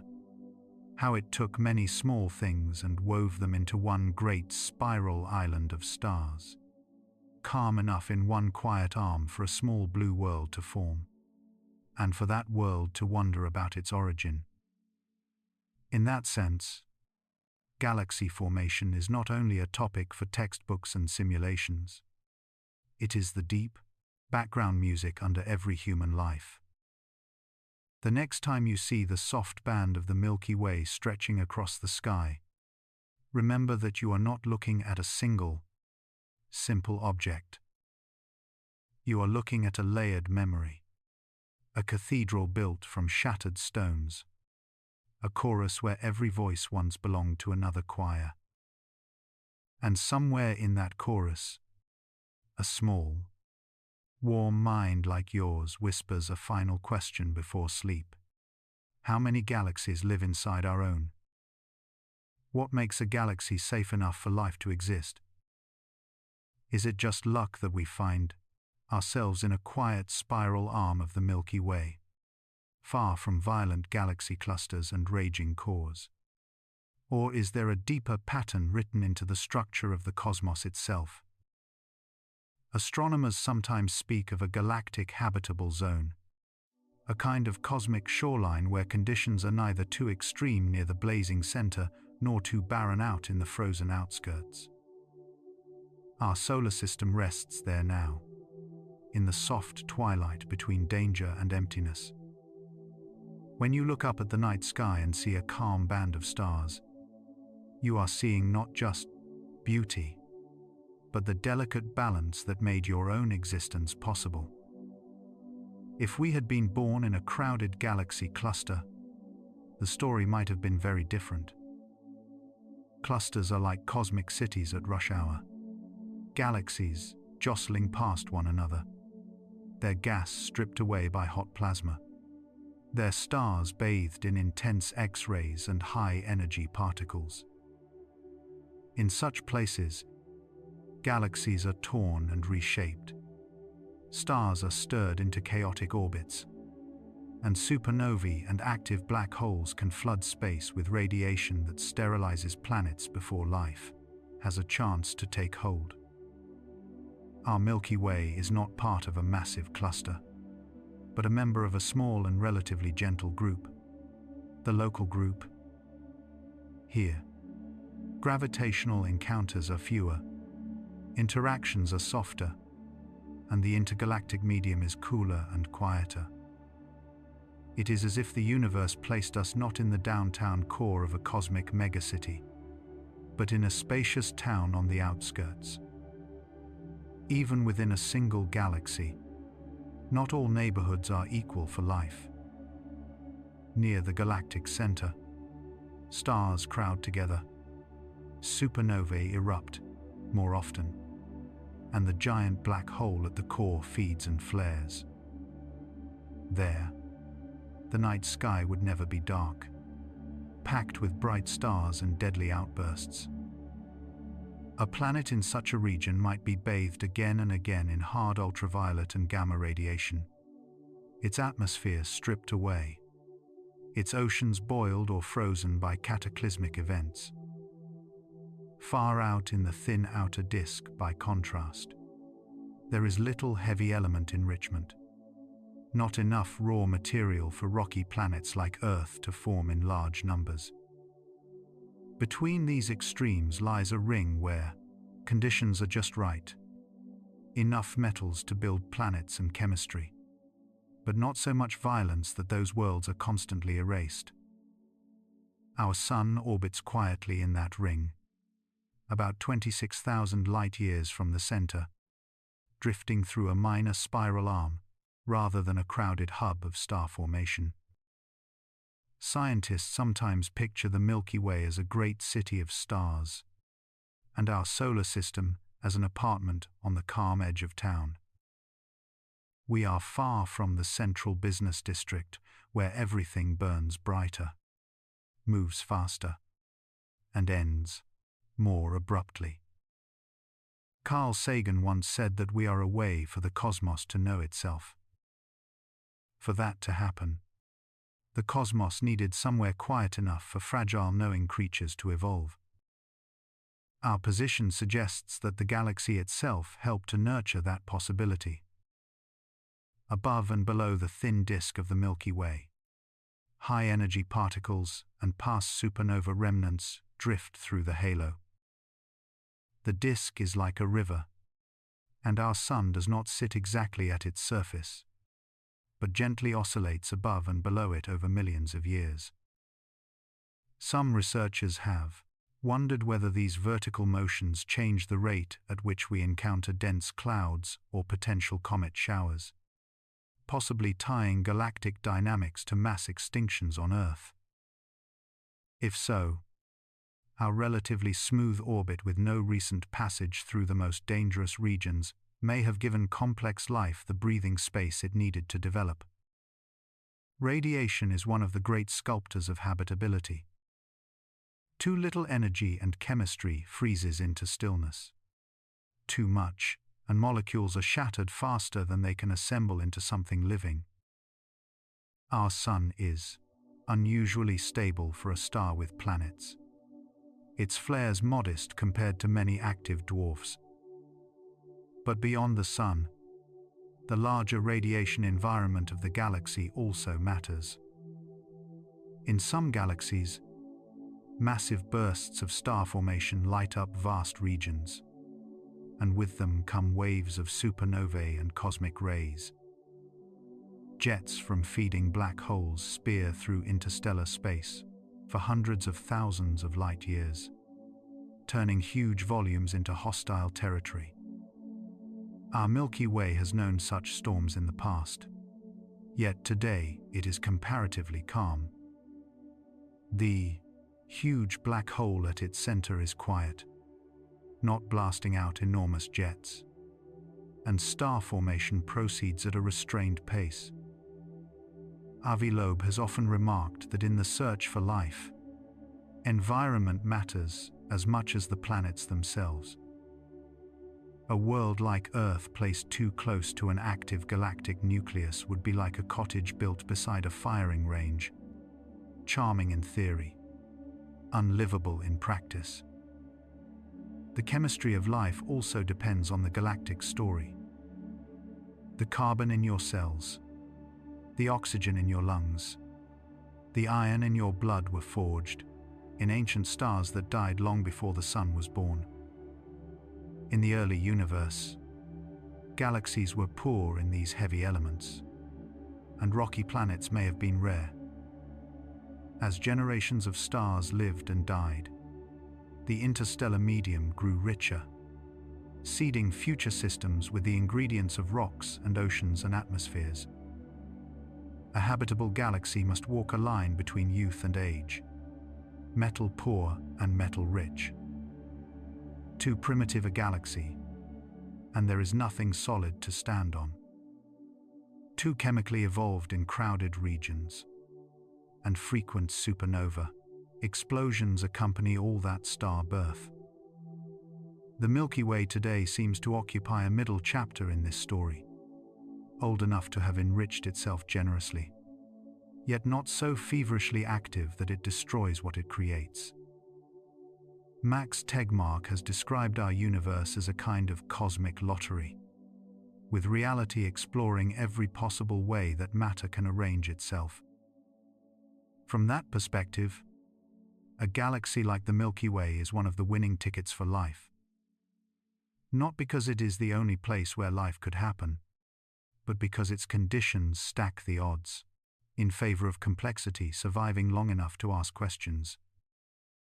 A relatively isolated group instead of a cluster, a moderate mass spiral instead of a raging starburst, a habitable ring instead of a radioactive core or sterile edge.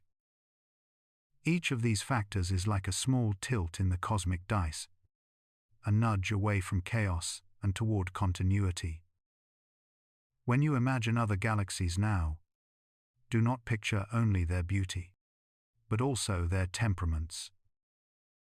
Some are serene, slowly rotating, their arms faint and extended.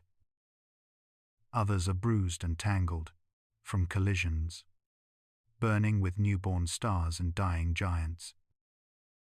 In a colliding pair like the antennae galaxies, the sky above any planet would glow with star clusters and supernova remnants. It would be a spectacular view, but perhaps a deadly one.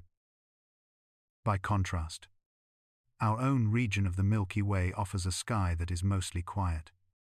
A gentle backdrop where a small yellow star can shine steadily for billions of years, while chemistry on one of its planets slowly learns to breathe and think. We do not yet know how rare this combination truly is. Some scientists argue that galaxies like the Milky Way are common enough, and that life should therefore be widespread.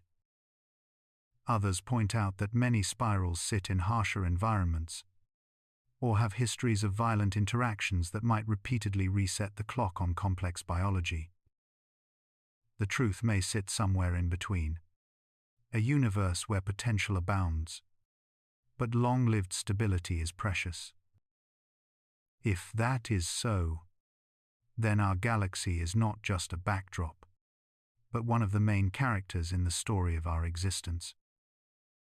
At night, when you see the Milky Way as a faint mist across the sky, try to feel the quiet intelligence of its design. Not design in a deliberate sense, but the natural outcome of gravity and time and stellar alchemy. From a nearly uniform early universe, matter clumped and cooled and spun itself into this great spiral island of light. In one of its calmer suburbs, around a second-generation star, on a small rocky world wrapped in air and water, life emerged and began to look back at the galaxy that sheltered it. We like to think of ourselves as tiny, and in many ways, we are. Yet our thoughts now stretch across the disk of the Milky Way, across the local group, across the large-scale structure of the universe itself. We are products of a safe enough galaxy, but we are also its voice. So when you ask what makes a galaxy safe for life, you are really asking why you had the chance to be here at all. Because the Milky Way is not in a violent cluster. Because we circle in a temperate ring rather than a lethal core or empty fringe. Because our stellar neighbors are sparse and our sky is mercifully quiet. Consciousness had time to bloom on this world. We are the long exhale of a calm spiral galaxy, the whisper of a safe harbor in a universe that is often wild and unforgiving. And as we drift with our galaxy through the dark, we carry within us the one thing a habitable galaxy can eventually produce. A mind that can look up and finally understand how lucky it has been. Why is the universe mostly empty space? Why does reality choose to spread its stars so thin across an ocean of almost nothing? Close your eyes for a moment and imagine you are drifting in that ocean. No planets beneath your feet. No sun to warm your face. Only a blackness so vast that the nearest galaxy cluster would be a faint whisper of light on the edge of perception. This is not fantasy. It is how most of the cosmos actually is. When astronomers map the universe on the largest scales, they do not see a uniform fog of stars. They see a web, delicate yet immense, where galaxies gather into thin, glowing filaments and nodes. And between those threads lie enormous hollows called cosmic voids. These voids are not tiny gaps between stars. They are gulfs that can span hundreds of millions of light-years across. The KBC void, the region we are very likely sitting inside, is on the order of 2 billion light-years wide. Within such a volume, entire superclusters of galaxies could come and go and still leave room to spare. At first glance, this seems profoundly wasteful. Why would a universe that can kindle the fire of stars and the chemistry of life choose to spread those miracles so sparsely? Why is abundance wrapped in so much absence? The answer begins in the earliest moments after the Big Bang. Back then, matter and light filled space almost perfectly evenly, like a mist so smooth that it looked the same in every direction. But hidden inside that smoothness were tiny ripples in density, differences so small that they were only 1 part in 100,000. Gravity is patient, and gravity is partial to any excess. Regions that were slightly denser pulled a little harder on their surroundings, gathering more matter. Regions that were slightly emptier lost matter to their neighbors, becoming even emptier over time. Given billions of years, this slow bias turns into something dramatic. Dense regions collapse into halos of dark matter and gas. Stars ignite. Galaxies form. Clusters assemble. The places that started with less matter go the other way. They get swept clean, like hollows between mountain ridges where the snow never settles. What we call a cosmic void is not a mistake. It is the natural outcome of gravity, amplifying the tiniest early ripples into the sharp contrast we see today. To feel this more deeply, picture the universe not as a flat map but as a three-dimensional sponge. The solid parts of the sponge are the filaments, the galaxy clusters, the superclusters. The holes are the voids. Now imagine that most of the volume of this sponge is whole rather than solid, emptiness rather than matter. That is why we say roughly 80% of the universe by volume is almost empty space. The KBC void is a particularly striking example. If you could somehow stand at its center, with senses sharpened far beyond our own, you would look out and see very little. Galaxies would exist, but they would be few and far between. The nearest rich clusters would be unimaginably distant, like faint islands of light across a dark ocean that stretches for 1 billion light-years in every direction.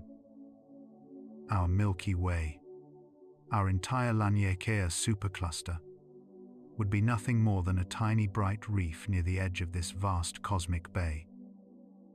It is tempting to picture a void as truly empty. Yet even there, the universe refuses to be completely silent. Thin gas drifts between the rare galaxies. Dark matter still threads through unseen. But compared to the busy intersections where filaments meet, a void is a kind of cosmic meditation hall. Spacious, quiet, almost still. Dark matter itself is the hidden architect of this pattern. Although we cannot see it directly, its gravity sculpts the large-scale structure of the cosmos. In the early universe, dark matter began to collapse into an invisible framework long before ordinary matter could cool enough to follow. These dark filaments and nodes formed the first skeleton, the scaffolding upon which everything else would later hang. Hydrogen gas flowed along these gravitational channels, pooled in the densest knots, and there the first stars were born. Where dark matter density was high, the web thickened. Galaxies grew, clusters formed. Where dark matter density was low, matter drained away, leaving behind regions that would become the great voids we observe today. So the emptiness is not random. It is the negative of a hidden pattern. Like the dark spaces between the branches of a tree, it reveals the shape of something you cannot quite see directly. If you zoom in on a filament, it looks rich and alive. Galaxies swarm along its length, clusters knot together where strands meet. But if you zoom out far enough, what dominates the picture is not the glowing threads, but the vast black regions between them. The universe, on its largest scales, is more like a lace of light stretched across abysses than a solid wall of stars. There is a strange comfort in this. The fact that matter chose to gather in thin structures means there are places where gravity and radiation are intense, and places where they are gentle. Life, as we know it, seems to require a delicate balance. Not the fierce heart of a cluster, where galaxies slam past each other and hot gas bathes everything in X-rays. Not the desolation of the deepest void, where there may not even be enough heavy elements to build rocky planets. But somewhere in between, on a quiet spiral arm of a decent-sized galaxy, in a small group far from the violence of the cosmic city centers, our very existence may depend on this architecture of emptiness and structure. If matter had been spread evenly everywhere, stars might never have formed at all. If everything had collapsed into dense clumps with no wide voids between, the sky might be ablaze with so much radiation that complex life could never endure. The voids are not merely gaps. They are the spaces that allow gentler worlds to exist. As you listen to this in the quiet of your own room, imagine the silence of a cosmic void. No sunrise. No Milky Way stretching across the sky. No neighboring galaxy glowing like Andromeda on a dark night. Only the thin breath of intergalactic gas. A few lonely galaxies scattered like distant lanterns, and the almost imperceptible pull of dark matter guiding their motion through the dark. This is the default state of the universe. Emptiness with islands of something. We just happen to live on one of the islands. There is also a deeply human dimension to this story. When we feel alone, we say that we are empty inside. When a city loses people, its streets feel like voids between once bright clusters of life. The cosmos reflects this in a grander language, telling us that even on the largest scales, structure and emptiness are partners. Where there is gathering, there must also be space around it. Where there is a song, there must be silence between the notes. Cosmic voids are the silences in the music of the universe. They make the bright parts more meaningful, just as the quiet between your breaths makes each inhale and exhale distinct. Without the voids, the web of galaxies would not stand out. And without the web, the voids would have no shape at all. Scientists simulate this dance of light and darkness on supercomputers. They begin with a nearly uniform field of matter infused with tiny quantum ripples. Then let gravity and cosmic expansion do their slow work.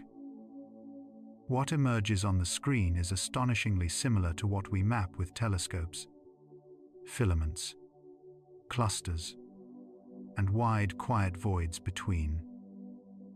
The fact that such simple initial conditions can produce such intricate emptiness and structure is one of the quiet miracles of modern cosmology. Yet even as we begin to understand how these voids formed, a deeper question lingers. Why does anything exist at all? Why should there be a web of dark matter sculpting islands of light instead of a perfectly smooth nothing that never becomes conscious of itself? Science can trace the pattern, but the sense of wonder it evokes belongs as much to philosophy and poetry as to physics. So when we ask why the universe is mostly empty space, we are also asking something about ourselves. In a cosmos where 80% of the volume is almost entirely devoid of galaxies, our little corner becomes more precious. This spiral arm, this yellow star, this pale blue world, are rare arrangements of matter in a sea of near silence. We are like a candle lit in the middle of a dark cathedral so large that its walls are beyond sight. The emptiness does not diminish us, it frames us. Because there is so much nothing, the fact that there is anything at all becomes extraordinary.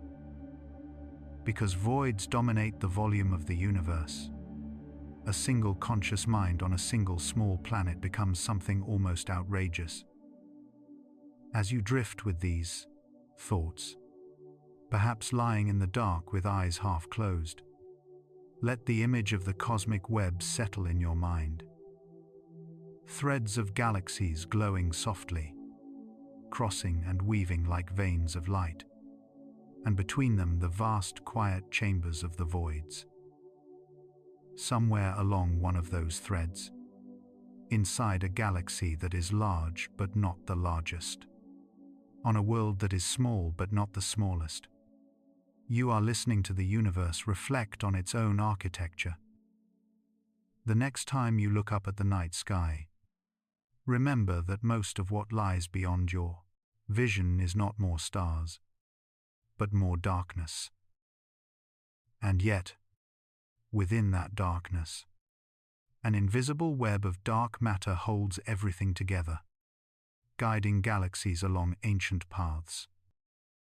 The universe is mostly empty space, yes. But that emptiness is the stage upon which every galaxy, every star, every life, and every thought appears. In the grand quiet of the voids, our small voices gain a different kind of weight. They are not lost. They are the rare whispers of matter that has learned to wonder why there is so much silence at all. How big is the universe we can actually see? And why on earth does that size stretch to 93 billion light-years when the cosmos has only been around for about 13.8 billion years? At do ko hoi a, there is a tiny sting of paradox, a feeling that somebody must have done the math wrong. If light has had less than 14 billion years to travel, how can the stage on which it moves already span 93 billion light-years from one side of the visible horizon to the other? Is the universe cheating? Or are we the ones who still think about space as if it were a static room instead of a living fabric that stretches and sighs with time? Imagine for a moment that you are floating far from Earth, away from cities and noise and the constant pull of everyday life.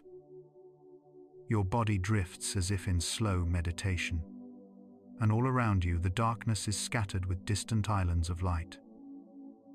You close your eyes and ask yourself a simple question, perhaps the oldest scientific prayer we have ever whispered into the dark.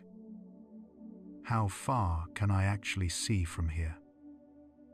The phrase observable universe sounds technical, but its core is deeply human. It does not mean the whole universe. It does not claim to be everything that exists. It simply describes the bubble of reality that has had time to send us light since the Big Bang. It is an honesty zone, the part of the cosmos that has had enough time to speak to us, to reach our telescopes, to imprint faint ancient photons on the mirrors of Hubble and James Webb. If space did not expand, the answer would be almost boring. The universe is this many billion years old. Light moves at this speed. So you multiply the two and get the radius of the visible sphere. In that simple universe, we would see roughly 13.8 billion light-years in any direction, and the whole observable bubble would be about 27 or so billion light-years across. Neat, clean, intuitive. But our universe is not neat, not clean, and rarely intuitive. Space itself is stretching, and has been stretching the entire time that light has been racing toward us. Every photon that left a young galaxy billions of years ago has been surfing on a wave that grows beneath it, like a surfer whose ocean keeps expanding while they ride the swell. By the time that photon finally finds your telescope, the place where it began its journey is no longer 13 or 10 or 5 billion light-years away. It has been carried far farther out by the expansion of the cosmic fabric. This is the key to the riddle of 93 billion light-years. When we say the observable universe is about 93 billion light-years across, we are not saying that light traveled that distance to reach us. We are saying that the galaxies whose light we are just now receiving are currently that far away in the present cosmic moment. Their photons left when those galaxies were much closer. But as the light crossed the gulf itself grew. Think of a simple image, often used in cosmology. Dots on the surface of a balloon, the air slowly filling it. The dots are galaxies. The rubber is space. As the balloon inflates, every dot sees every other dot move away. Now imagine a tiny ant walking along the balloon from one dot toward another. The ant is like a photon of light, plodding at a constant speed. Yet while it walks, the balloon grows. By the time the ant reaches the second dot, the distance between them is now much larger than the distance it originally needed to cross. That is exactly what has happened to the light filling our night sky. When we observe a galaxy whose light left 13 billion years ago, its current distance from us is not 13 billion light-years, but something like 30 or 40 billion light-years depending on the exact expansion history. Add all of that together in 3 dimensions. Account for every direction you can look, and the sphere of present-day distances comes out to roughly 93 billion light-years across. This number is so large that our intuition collapses. We say the words almost casually, as if we were talking about kilometers on a highway. Yet a single light-year is already beyond our everyday comprehension. Almost 10 trillion kilometers. Multiply that by 93 billion. And what you get is not a distance your mind can picture, but a kind of holy silence. Here is where the observable universe becomes less a statistic and more a mirror. It reflects not only how far light has traveled, but how patient reality has been with us. Every point of light that reaches your eyes tonight, from the faintest galaxy in a James Webb deep field to the star just visible above your horizon, is a message sent ages ago. Some were launched when Earth had no life. Some before the Milky Way had fully grown. Some when the first atoms were still learning to exist in the cooling firestorm of the early cosmos. In that sense, the edge of the observable universe is not a wall of matter. It is a limit in time.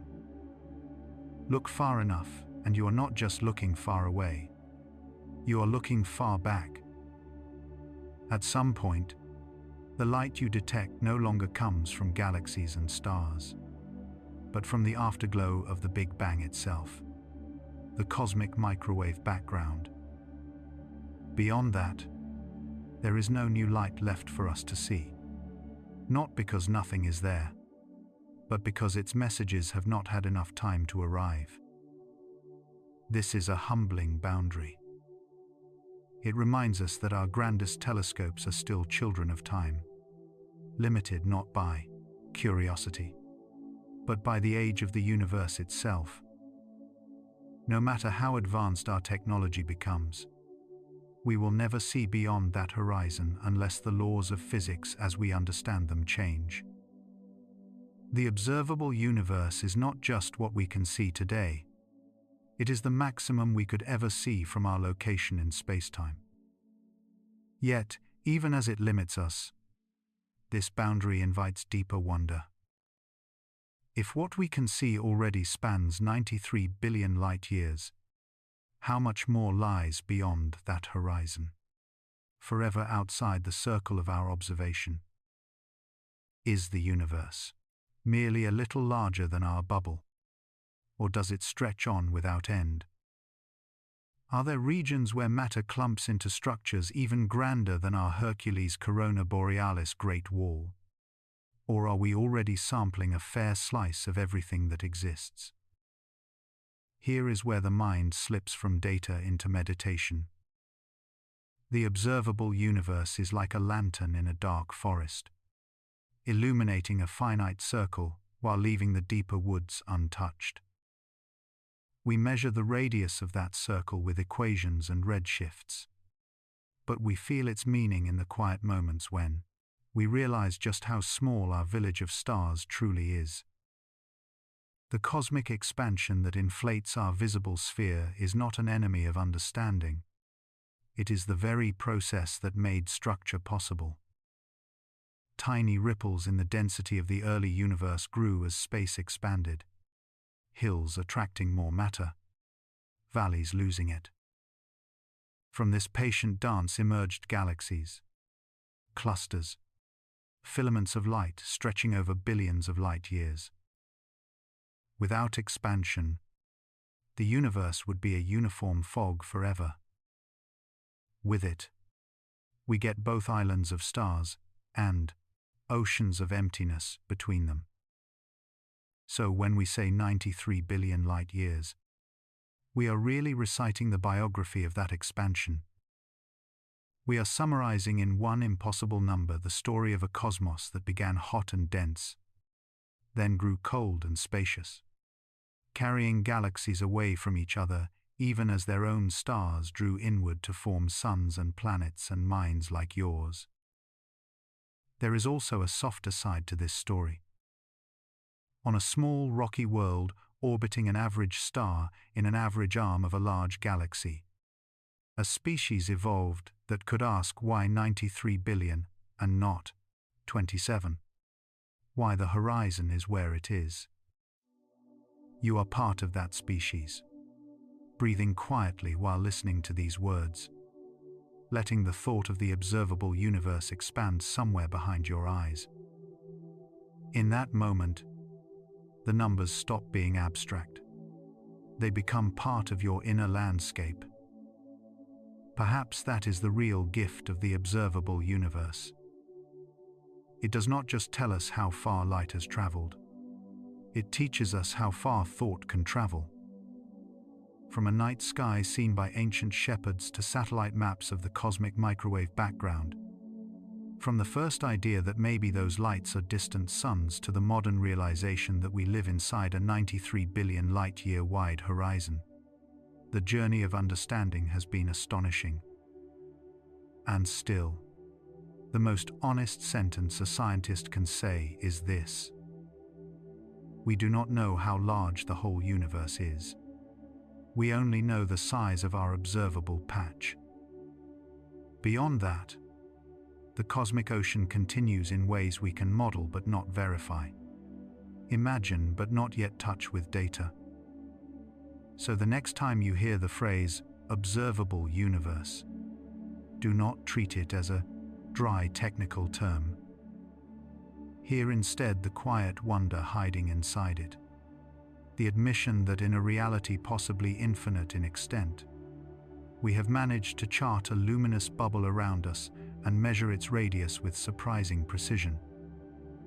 Within that bubble lie perhaps 2 trillion galaxies, each with billions of stars, each with the potential for worlds and maybe for minds looking back.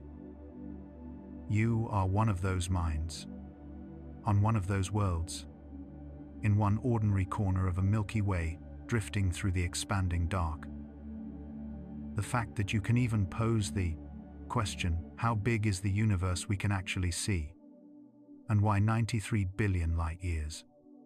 Is itself one of the strangest outcomes of that expansion. So let that question linger like a soft echo in your thoughts as you rest. Imagine the visible cosmos as a glowing sphere around you, not a prison, but a lantern in the dark. And somewhere at the edge of that light, the universe continues, silent, patient, waiting for whatever creatures will one day stand where you stand now and ask again how far the light has traveled and how much further. Reality might go beyond our observable universe. If life should be everywhere, then why is the universe so silent when we listen? You lie there beneath the dark sky, and above you hangs a sea of stars that your ancestors once thought were gods. Lanterns, campfires of spirits on the roof of the world. Now we know that each of those lights is a sun, and beyond them are other galaxies, and beyond those, more still. Roughly 2 trillion galaxies in the observable universe, each with millions or billions or trillions of stars. If nature repeats itself even a little, if planets are as common as dust, if chemistry does on other worlds what it did here on Earth, then life should not be rare at all. It should be the rule rather than the exception. And yet, when we build radio telescopes larger than cathedrals, when we aim them at the sky and listen with patient algorithms and human hope, we hear only the crackle of our own technology and the faint hiss of natural cosmic noise. No interstellar greetings. No careful beacons cut into the static. No obvious sign that someone out there knows we exist or even cares to speak. This is the heart of what scientists call the Fermi paradox. The sharp tension between numbers that scream abundance and a silence that feels almost deliberate. On paper, the argument seems cruelly simple. There are so many stars, so many planets, so much time. Life had billions of years to appear on Earth, to evolve from simple cells to minds that ask questions about the sky. If the same process has played out on even a tiny fraction of other worlds, our galaxy alone should be filled with civilizations. Some would be younger than us, some older, some unimaginably old. Given enough time, some of them should have spread across their stars, built technologies beyond our imagining, and left traces so obvious that even a modest species like ours would notice. Yet when we look, the sky remains stubbornly quiet. One answer hides not in mystery but in distance, in the merciless geometry of a universe that is too large for its own stories to meet. The nearest star system to the Sun is a little more than 4 light years away, which sounds small when you say the number but becomes enormous when you realize that our fastest spacecraft would take tens of thousands of years to reach it. The Milky Way is around 100,000 light-years across. If another civilization lives on the far side of our own galaxy, a simple radio wave exchanged back and forth would take 200,000 years to complete the conversation. By the time we answered, their culture might have changed, fallen, or evolved into something unrecognizable. Beyond our galaxy, the distances swell into something almost painful to contemplate. The Andromeda Galaxy, our great spiral neighbor, is 2.5 million light-years away. Imagine a civilization there that discovered radio at the same moment we did. A delicate bloom of curiosity opening under another sky. If they sent us a message that very day, it would still be traveling through the dark now. a whisper crawling across cosmic emptiness at the only speed nature allows. We will not receive it for another 2.5 million years. And if we somehow replied, immediately, they would not hear us until 5 million years after that first hello. What kind of story can survive a pause that long? So perhaps the universe is not silent at all, merely slow. Perhaps signals are sliding between galaxies right now, thin threads of meaning stretching over millions of years. To anyone living on the timescale of a single human life, this looks exactly like silence. We expect conversation, but the cosmos offers geological patience. Time itself becomes another barrier, as unforgiving as distance. Stars live for billions of years, but civilizations may not. Our own technological phase has lasted barely more than a century, a fragile flicker compared with the age of our planet. Maybe most intelligent species burn bright and quickly, consumed by their own power, by war or environmental collapse, or simple exhaustion. Their radio era could be a brief flare that lasts a few thousand years or less, an instant in cosmic time. Now picture the universe as a great dark ocean at night, with ships scattered across thousands of kilometers. Every so often a ship lights a flare, a burst of brightness that says we are here. But the flares rise and fade quickly, and the distances between the ships are immense. The chances that two flares will rise at exactly the right moment for each to see the other are small. It may be that countless civilizations have come and gone in the Milky Way alone, each shouting into the dark for a brief time, yet never overlapping with our short moment of listening.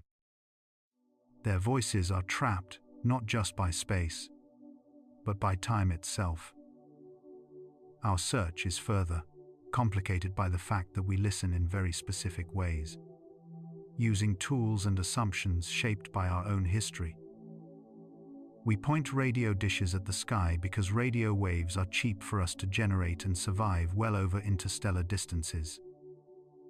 But who says that other minds would choose the same method, or remain in that technological stage for long? A civilization far older than ours might have moved beyond radio long ago, using forms of communication that are not only beyond our technology but beyond our imagination. To them, our listening might seem like trying to find a fiber optic network with a stone antenna. Even if they used radio, we expect deliberate beacons, messages crafted for strangers. Yet we ourselves are already becoming quieter in that sense. Early in the 20th century, Earth leaked powerful broadcasts into space. Television, radar, military experiments. Now, much of our communication has shifted to fiber optics and directed signals that barely reach the upper atmosphere. To a distant observer, Earth would have seemed loud for a moment and then begun to fade. Perhaps other worlds passed through a similar noisy youth and have since gone silent, not because they vanished, but because they evolved. The Fermi paradox is therefore not a single riddle but a knot of many threads. Distance, time, technology, the unknown lifespans of civilizations. Yet there is also a more unsettling possibility whispering beneath all of this. Maybe the universe is quiet because it is dangerous to speak. Some scientists have suggested that advanced species might choose to hide, fearing what might listen. Predators do not announce themselves in a dark forest, and the cosmos is the darkest forest of all. We do not know if this fear is justified, yet it hints at another explanation for the silence. Civilization could come with a kind of wisdom tax, a lesson taught again and again on different worlds. Eventually, those who survive learn to dim their lights, to speak softly, or only to themselves.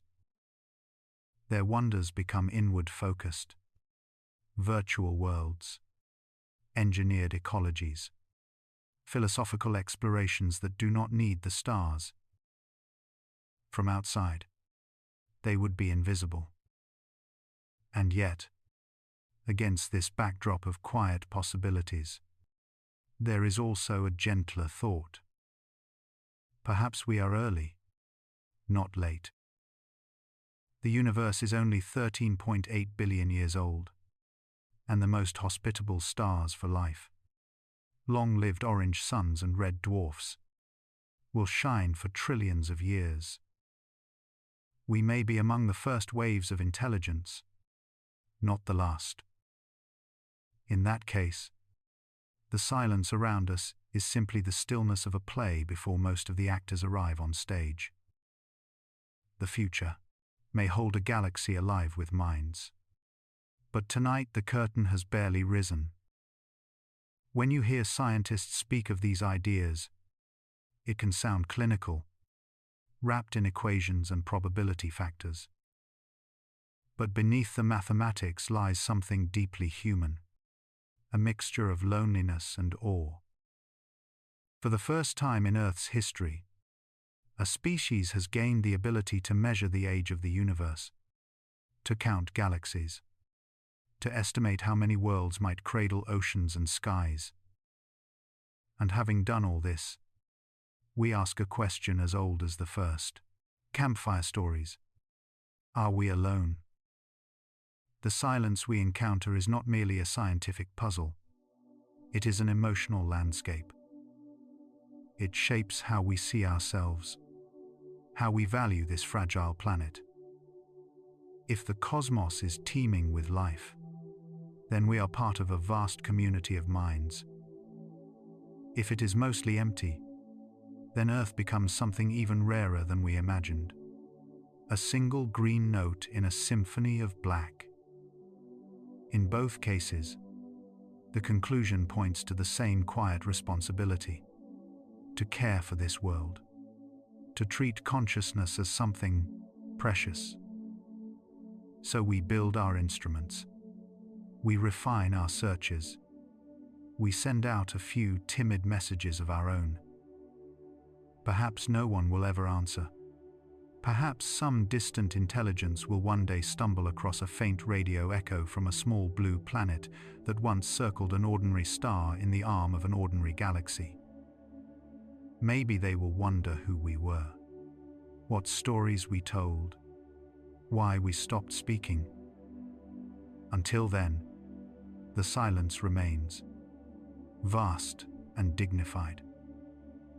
It does not crush us, if we hold it the right way. Instead, it invites us to listen more carefully, to become the kind of civilization that could survive long enough for any answer to arrive. It asks us to look at one another with the awareness that, as far as we know today, we may be the only minds in the universe capable of having this conversation at all.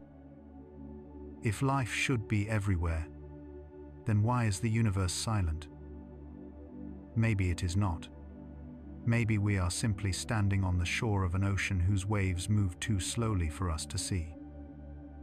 Or maybe, in this moment, in this thin slice of cosmic time, we really are alone. Either way, the question itself is a gift.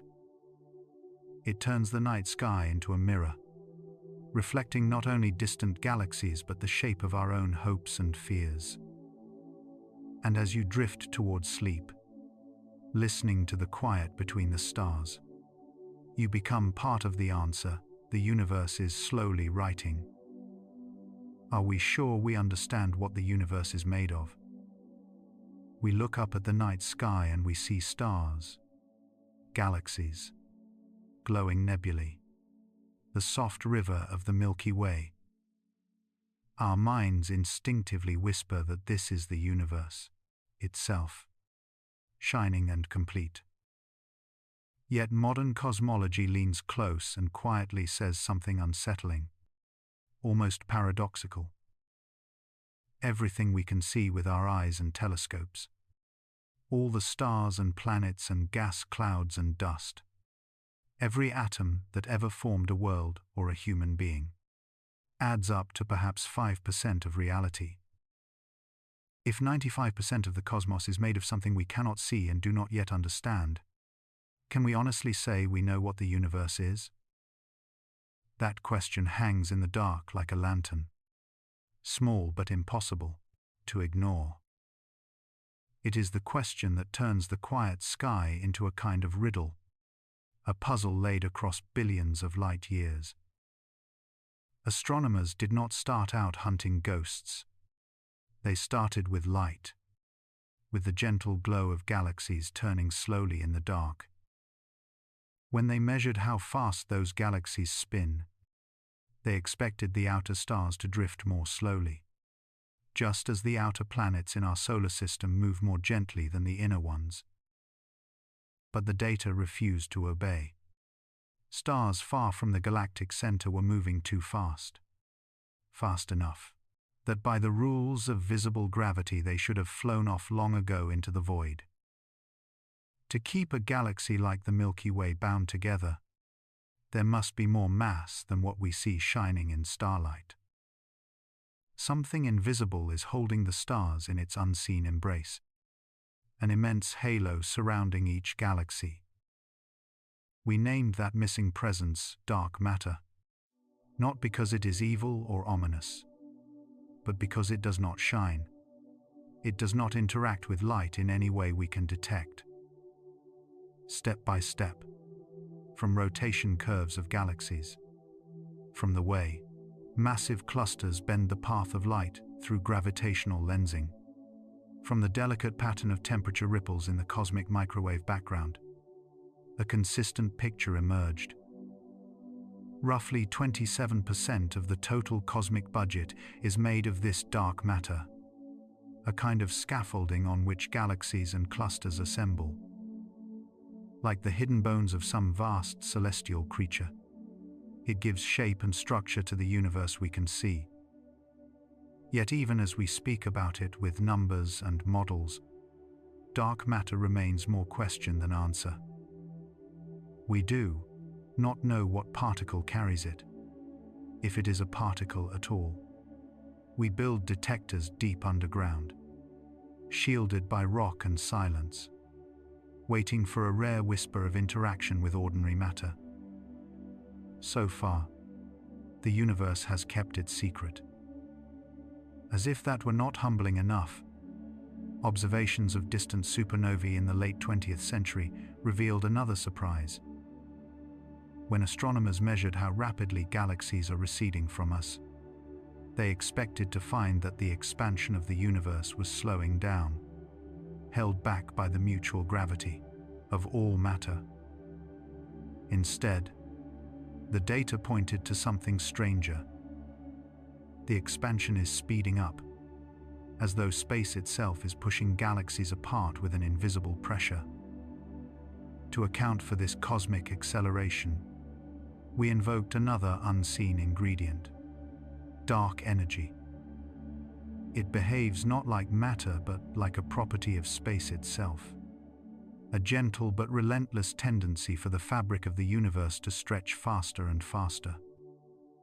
From the way galaxies distribute on the largest scales, from the acoustic peaks in the cosmic microwave background, from supernovae scattered across billions of light years, we infer that dark energy makes up about 68% of the cosmic total. So the universe we talk about in modern cosmology is strangely inverted. What feels solid and familiar, atoms and stars and galaxies, is a small minority. What rules the expansion and large-scale structure of reality is something nameless, invisible, inferred only by its gravitational fingerprints. In quiet moments, This realization can feel almost spiritual in its humility. We walk through our days, believing we understand the world because we know how apples fall and planets orbit and light bends through glass. Yet on the grandest scales, 95% of existence is made of things that do not appear in any laboratory sample or ordinary experience. We live inside an ocean whose waters we cannot see, navigating only by the way the waves rock our fragile boat. Some physicists imagine dark matter as a new family of particles, heavy yet shy, passing through our bodies and our world by the trillions each second without a single touch. Others wonder if gravity itself might need to be modified on galactic scales, as though the law we read from Einstein is only an approximation of a deeper principle. Every hypothesis is a hand reaching into the dark, hoping to close around something solid. Dark energy is even more elusive. In the equations of general relativity, one can add a cosmological constant, a uniform energy of empty space. Mathematically, it works beautifully, making the models match the data. Conceptually, it leaves us with vertigo. Quantum field theory tries to estimate the energy of the vacuum, the restless sea of virtual particles that flicker in and out of existence. The result overshoots the observed value by an absurd amount, a factor so large that the mind recoils. Some have called it the worst theoretical prediction in the history of physics. Here science encounters a kind of silence. Nature is telling us something profound about the structure of reality, but our current language of equations cannot yet translate it. Between the elegance of the models and the stubbornness of the data, a gap remains, wide and dim like a canyon at dusk. And in that canyon, human beings sit with telescopes and supercomputers, with notebooks and dreams, listening for echoes. We map the cosmic web, tracing filaments of dark matter where galaxies cluster like dew on invisible threads. We watch how clusters collide, how their hot gas separates from the gravitational center, hinting that some unseen mass is sliding through unimpeded. We use the whole universe as a laboratory, conducting experiments that last billions of years. Yet, for all this effort, the essential question remains standing in the doorway like a patient visitor. If what truly shapes the cosmos is dark matter and dark energy, can we really claim to know what the universe is made of? Perhaps our current understanding is like a first sketch, a rough outline drawn in dim light, accurate enough to suggest the form, but missing the texture and depth. There is a gentle irony here.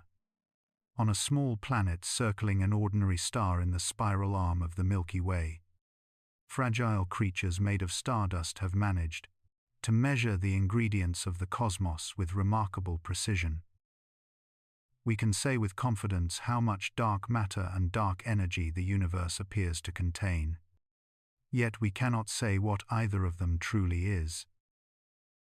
It is as if a child had learned the exact weight of an ocean without ever having seen the water. For some, this is frustrating. They long for closure, for a final theory that ties every mystery into a single neat ribbon. For others, this ignorance is a kind of blessing. It means the universe is still larger than our expectations, still capable of surprise. It means there are frontiers left for new minds to cross, questions untouched, waiting like unopened books on the shelves of time. In the slow, meditative style of the night sky, this uncertainty invites us to breathe differently, to look up not with the arrogance of owners, but with the quiet attention of guests who have just realized that the house they are staying in extends far beyond the rooms they have walked through. We understand enough to move through our days, to build technology, to send probes between planets. But on the deepest level, we are still learning the alphabet of reality. So, when you hear the terms dark matter and dark energy, do not imagine that scientists have everything neatly solved. Instead, think of them as placeholders, names given to the edges of our map, where the paper runs out and the unknown begins. Think of them as reminders that the cosmos is not a finished picture, but an unfolding story. One day, perhaps a new theory will arise, weaving gravity and quantum fields into a single tapestry, revealing dark matter and dark energy as different faces of one deeper reality. On that day, our descendants may look back on our era the way we look back on the time before galaxies were known, as a necessary chapter of partial sight. Until then, we stand in the half-light, illuminated just enough to see that most of the room is still in shadow. Are we sure we understand what the universe is made of? If 95% of it is dark matter and dark energy, the honest answer is no, not yet. But in that not yet there is beauty. There is space for wonder, for curiosity, for the quiet joy of not knowing and still reaching out. And as long as we continue to ask, to listen, to watch the sky with patient eyes, the mystery of dark matter, dark energy will keep guiding us deeper into the true nature of the cosmos we call home. What lies beyond everything we can see? A bigger universe, or many universes waiting in the dark we cannot touch? We stand on a small planet, inside an ordinary solar system, drifting through the disk of the Milky Way, and even though has a limit, the edge of what our telescopes can reach. The observable universe stretching 93 billion light-years across. Beyond that distance, the light has not had time to arrive, and so the cosmos becomes a blank page, a silence our instruments cannot break. Yet the equations do not stop at that horizon, and neither does our imagination. When cosmologists speak of the observable universe, they are not talking about the whole of reality, only the bubble we can see from here. Space itself has been expanding for 13.8 billion years, stretching the distance between galaxies like ink pulled across water. Light that left a newborn galaxy long ago has been traveling toward us ever since, while the fabric of space carried that galaxy farther and farther away. So the farthest places we can observe are not 13.8 billion light-years distant, but far beyond that. We draw a circle around that region and call it our cosmic horizon. Yet there is no reason to think reality ends where our sight does. One idea whispers that the universe continues indefinitely beyond our horizon, smooth and almost uniform on the largest scales, a vast ocean of galaxies repeating the same cosmic web again and again until distance loses meaning. If that is true, then what we see is only a tiny patch of an endless quilt, like a person standing in a field and mistaking the visible grass for the whole earth. In such a universe, somewhere unimaginably far away, another region may look nearly identical to ours, with galaxies drifting in filaments, voids yawning between them. The laws of physics remain the same, only the initial conditions shift, like patterns in a kaleidoscope. But modern cosmology goes further, quietly suggesting that there may not be just one universe at all. In the theory of eternal inflation, the Big Bang is not a single firework that exploded once and faded, but a process that continues in places we can never reach. Space is filled with a peculiar energy that causes it to expand faster than light can chase. Occasionally, this runaway expansion slows down in a tiny region, allowing matter and radiation to condense, forming a hot, dense bubble that we would recognize as a universe beginning with its own Big Bang. Our cosmos would be one such bubble, floating in a frothing sea of other bubbles where inflation still rages. Inside each bubble universe, the rules may be slightly different. Perhaps the strength of gravity changes, or the masses of elementary particles vary, or the mysterious dark energy takes on another value. In some bubbles, galaxies might never form. Stars may live for only a heartbeat before collapsing. Chemistry might fail to build anything more complex than simple clouds of gas. In a few rare bubbles, the numbers line up just right so that stars burn steadily for billions of years. Heavy elements collect into rocky planets, and on at least one of those worlds, a species arises that wonders why its universe seems so perfectly suited to life. From this view, our question changes flavor. We no longer ask only why the universe is so large, but why this particular universe allows us to exist at all. It may be that countless other universes flicker into being where the numbers are wrong, and they fade like sparks in the wind, leaving no observers behind to witness them. We find ourselves in a cosmos whose physical constants look finely tuned, not because someone tuned them for us, but because only in such a cosmos can beings arise to ask the question. It is a quiet, unsettling answer, one that replaces destiny with statistics, and purpose with probability. Then there is another idea born from the strange rules of quantum mechanics. At the smallest scales, particles do not follow single definite paths. Instead, they explore many possibilities at once. When we measure them, we see just one outcome. Yet the mathematics seems to keep track of all the others as if they too are real somewhere. Some interpretations of quantum theory take this literally, suggesting that whenever a quantum event could have more than one result, the universe branches. In one branch, a particle is found here, in another there. In one branch, you decide to watch this video to fall asleep under cosmic stories, and in another you scroll past it. If that picture is true, then reality is an ever-growing tree of histories. With new branches budding each time, chance has a choice. In one branch, humanity survives its crises and spreads among the stars. In another, it disappears while the Milky Way continues to spin in indifferent silence. No single world is the whole story, and yet each feels complete to the beings who live within it.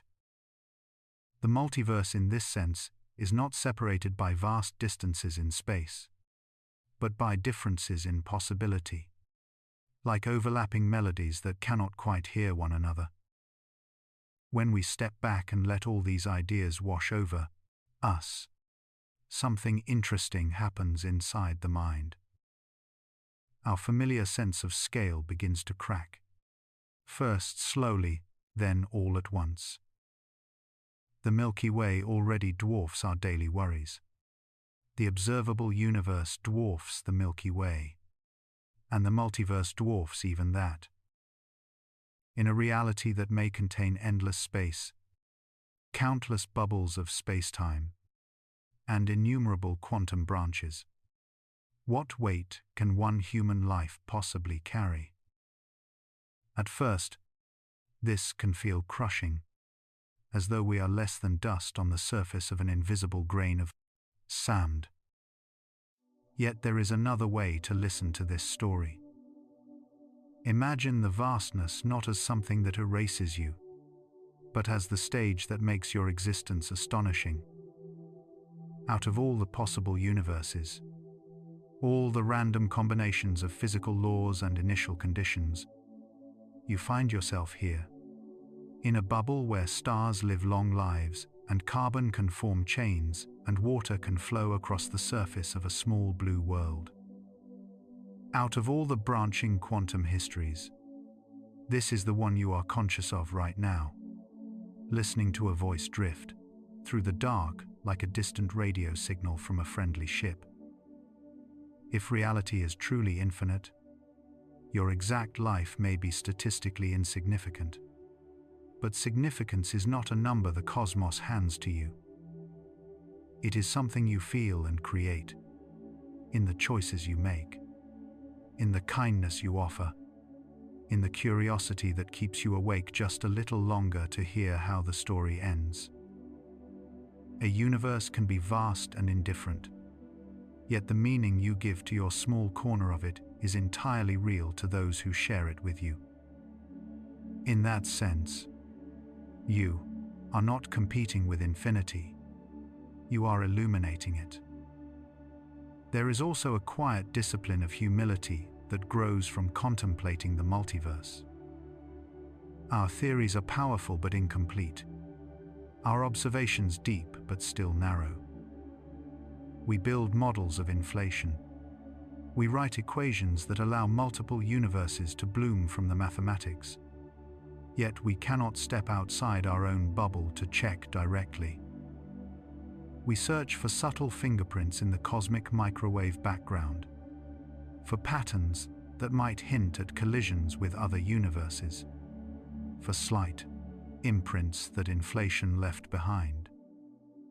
So far, the sky remains largely smooth and quiet, and the multiverse stays a graceful conjecture hovering at the edge of science and philosophy. As you listen to these possibilities, feel how your breath slows to match the rhythm of the universe itself. Inhale with the expansion of space. Exhale with the cooling of ancient light. Let the thought of other universes drift past like clouds you cannot touch, beautiful precisely because they remain out of reach. Whether or not the multiverse exists, the fact that a small brain on a small world can even form the question is profound. For a brief moment in cosmic history, matter has become aware enough to wonder what else matter could have been. So when you close your eyes tonight, perhaps you will imagine that beyond the edge of our 93 billion light-year horizon, reality continues in ways we may never fully grasp. Perhaps there is only one universe, stretching on without end. Or perhaps there are countless universes, each with its own story. Either way, your life unfolds, here, in this particular cosmos, under these particular stars. That is not an accident you were meant to decode, but a mystery you are invited to experience. And as the questions echo softly in your mind, one phrase lingers in the background like a faint signature of everything you have just heard. Multiverse theory.